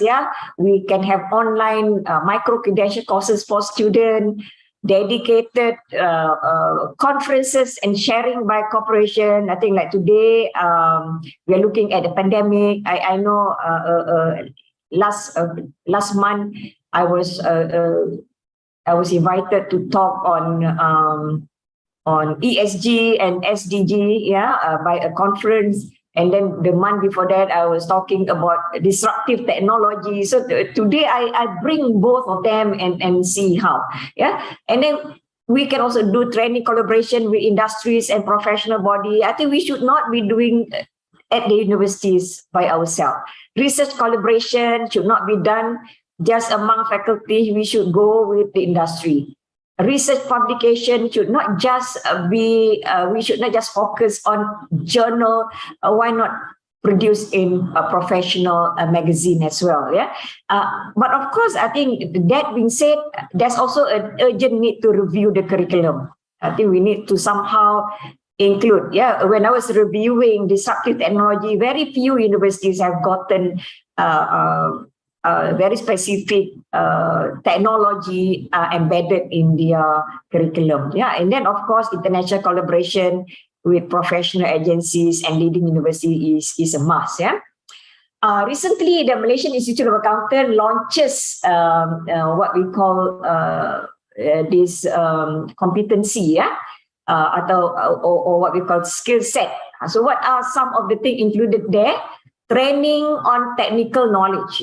So either this is included in our curriculum, or we provide courses, be it in the form of conference, seminar, workshop, or micro-credential. I think the good thing about micro-credential is actually it requires a certain number of hours, and it is quite similar to a course that we teach either at professional level or at the university level. Critical thinking, problem solving, decision making, and the ability to exercise professional judgment. This is a lot to chew. We thought that this is only for the professional accountant who are working in the industry. But here, this is very specific, program by higher learning institution in Malaysia. I'm sure there are students, there are participants from other countries as well. In your own respective countries, they might also have such skill set required. Literacy and leadership skill in digital transformation, ESG, climate change and business sustainability. There's a lot of tick there. Agility and adaptability in order to be able to perform different roles in an evolving and highly volatile landscape. Sometimes you can even chew what the words mean. And then because of the emerging technology, MIA also recommend for the incorporation into accounting program artificial intelligence, data science, data analytics, cybersecurity, cloud computing, blockchain. Then we ask, are we already putting this in our curriculum? So are we at par? Should we blame the pandemic for this what we call it, for this delay in implementing? I think this was launched in 2021.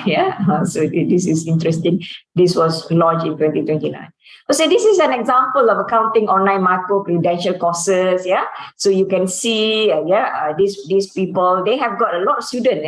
Surely it is not only student from one university. There are a lot of students. You have 10,913. So physically, this is almost impossible to accommodate.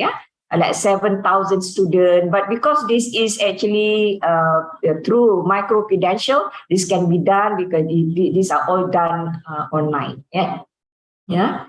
The same thing, bookkeeping. You have 1,500 students. First step into management accounting, 1,003.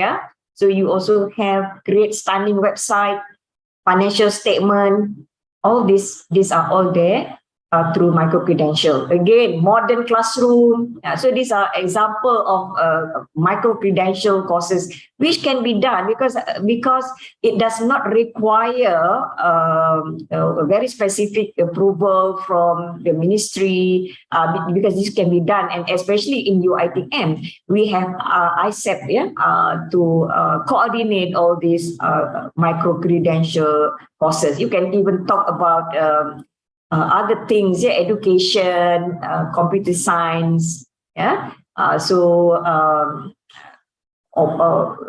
introduction to data governance for monitoring SDG. These are actual. I have picked cut and paste here, and open learning campus, behavior and classroom management, carbon taxation. These are some examples that can be done there. And these are some of the soft skills, introduced by the professional bodies, the kind of skill needed for accounting skill set, technical skill, business skill, people skill, leadership skill. No, it is not just about balancing the account. We also need to know about business, acumen, people skill, the soft skill, job interview skill, time management skill, communication skill. It is almost impossible to do this, to include all this in our curriculum. But I think micro-credential is one opportunity that we must consider in enhancing knowledge and skill set of lecturers, students, and our graduate. I think with that, I thank you. Dream big. It is free. Together, we can do it. Thank you so much.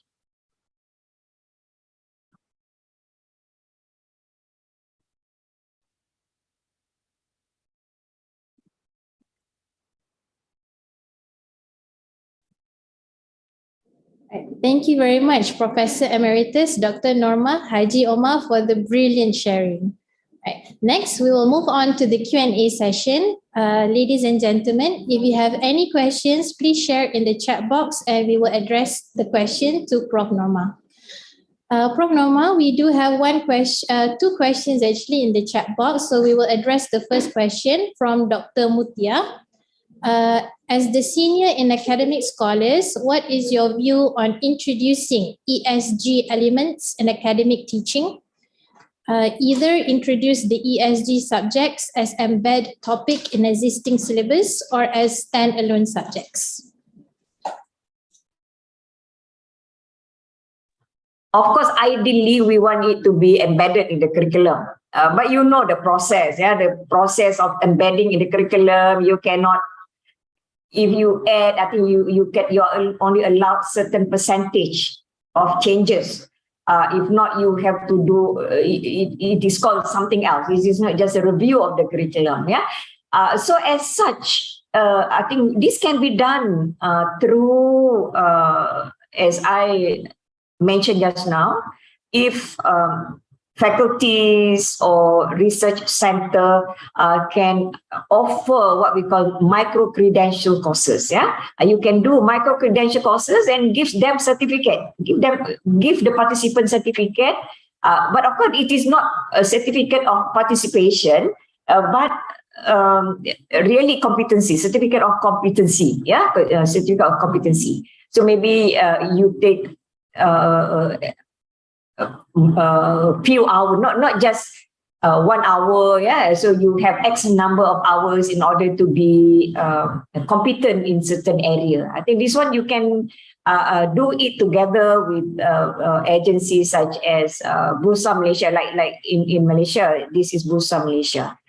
Or because to include it in the curriculum, it has to be formalized. You cannot just simply talk and then there are other subjects that cannot be covered. It is. But of course, as I mentioned, ideally it should be included there. But because these things are moving very fast, the technology and this knowledge, they evolve, and therefore we cannot wait 2-3 years to revamp our curriculum. But the best is actually through, as I said, research as well as micro-credential courses. Yeah. Thank you very much, Prof. Moving on to the second question from Mr. Muhammad Hafiz. Prof, talking about the university curriculum, I believe there is still much room for improvement, especially in dealing with technology related to IR 4.0. We are still in the gray area of embracing technology, particularly in our classroom and curriculum. Our facility sometimes. In your opinion, what should we do to expose the technology to our students, especially AI, robotics, big data? We keep talking about theory rather than the practical. Yes, thank you. I agree with you totally. When we look at Alibaba, they talk about cloud computing, and they are able to produce the result in 1 minute. I think I'm just curious, how did they do it? It is not just about the infrastructure, but it is the knowledge behind it. Therefore, I think as accounting student, accounting lecturer, accounting profession, we cannot work on our own. I think we need to work with these people.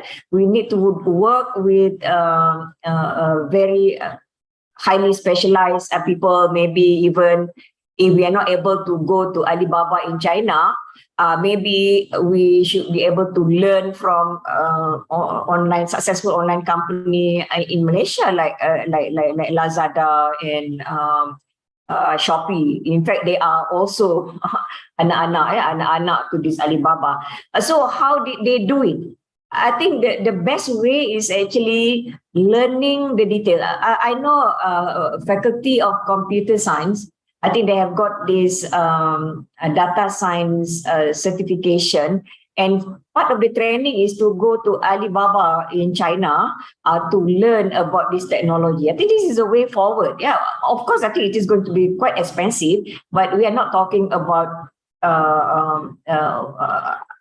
sending everybody, but if we can send someone to learn from the like of Alibaba and Lazada and bring it to the university, I think that would be very good enough. I agree. We have been talking about theory because I personally do not know how the cloud computing works at Alibaba, but what I'm very impressed is how fast they produce the result, how fast they produce the data. I think this is what we want. When the student go out and work, I think they can work everywhere if they have got this competency. Thank you. Thank you, Prof. Next question is from Dr. Hazrina. Salam, Prof. It is fascinating to know that PwC has discussed the digital university idea since the year 2015. What is your view on the future of digitalizing education industry in Malaysia? Yeah, again, I think it is easy said than done. I think we were forced to go online. We were forced to embraced online classroom and all this because of the pandemic. But now I think we are going back to normal, and we are happy to see student face to face. I'm not sure whether we are happy to see student face to face. But I think we like it or not. I just give you an example. We are still thinking about organizing online and digital classes. Maybe forgive me, I just want to maybe share.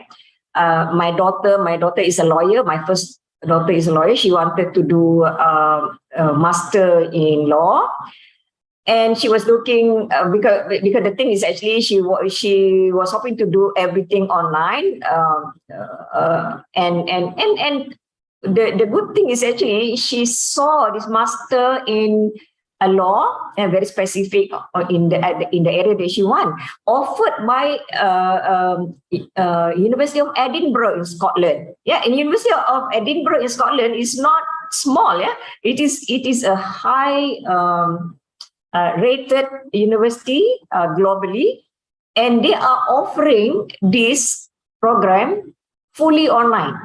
So my daughter is taking it up and is very happy, and she will have a master from University of Edinburgh. If we are slow, yeah,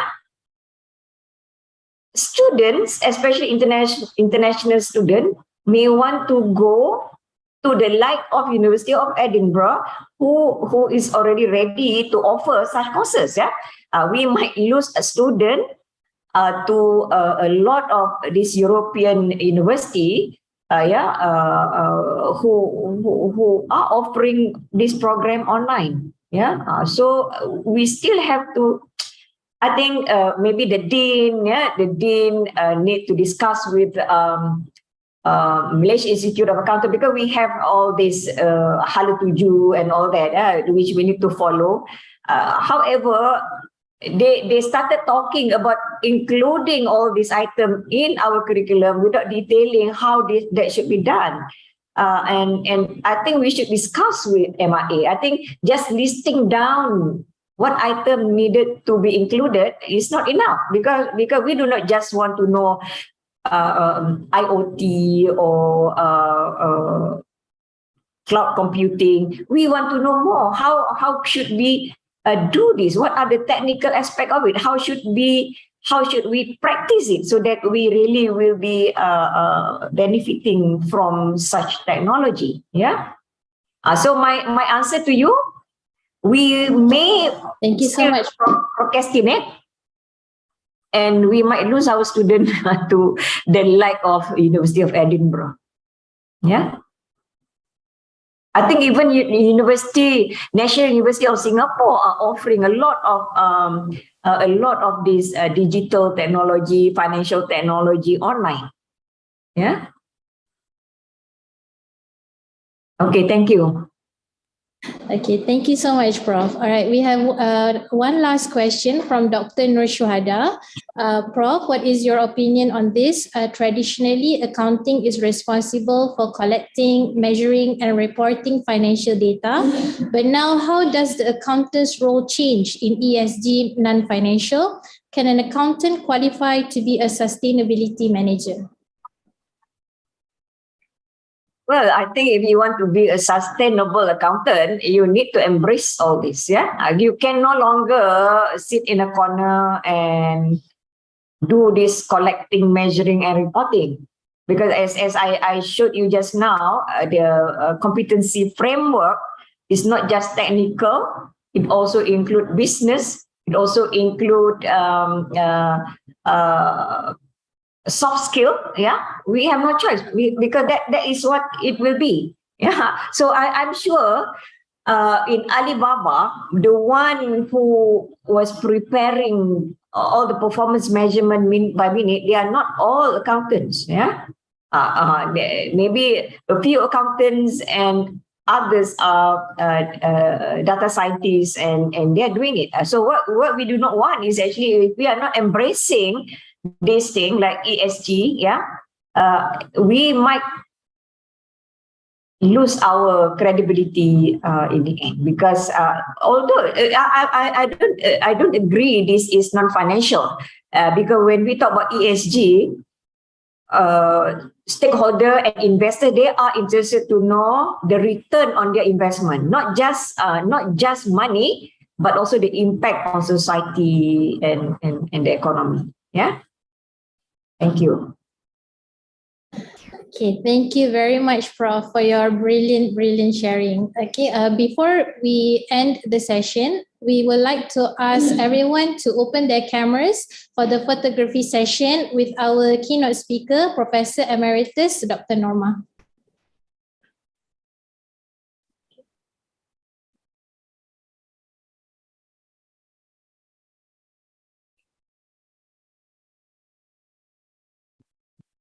Okay, ready? Okay, 1, 2, 3. Smile. 1, 2, 3. Okay, all right. I think that's okay. Right. Okay, so Prof, on behalf of the organizing committee, we would like to express our internal gratitude for being with us today. We have gained a lot of knowledge from your sharing and your sharing of your vast experiences. So on behalf of the committee, we like to thank you very much for being with us. You're welcome. I'm privileged to be here. Assalamualaikum warahmatullahi wabarakatuh. Waalaikumsalam, Prof. So I will leave, yeah? Okay. Okay. Sure, Prof. Thank you.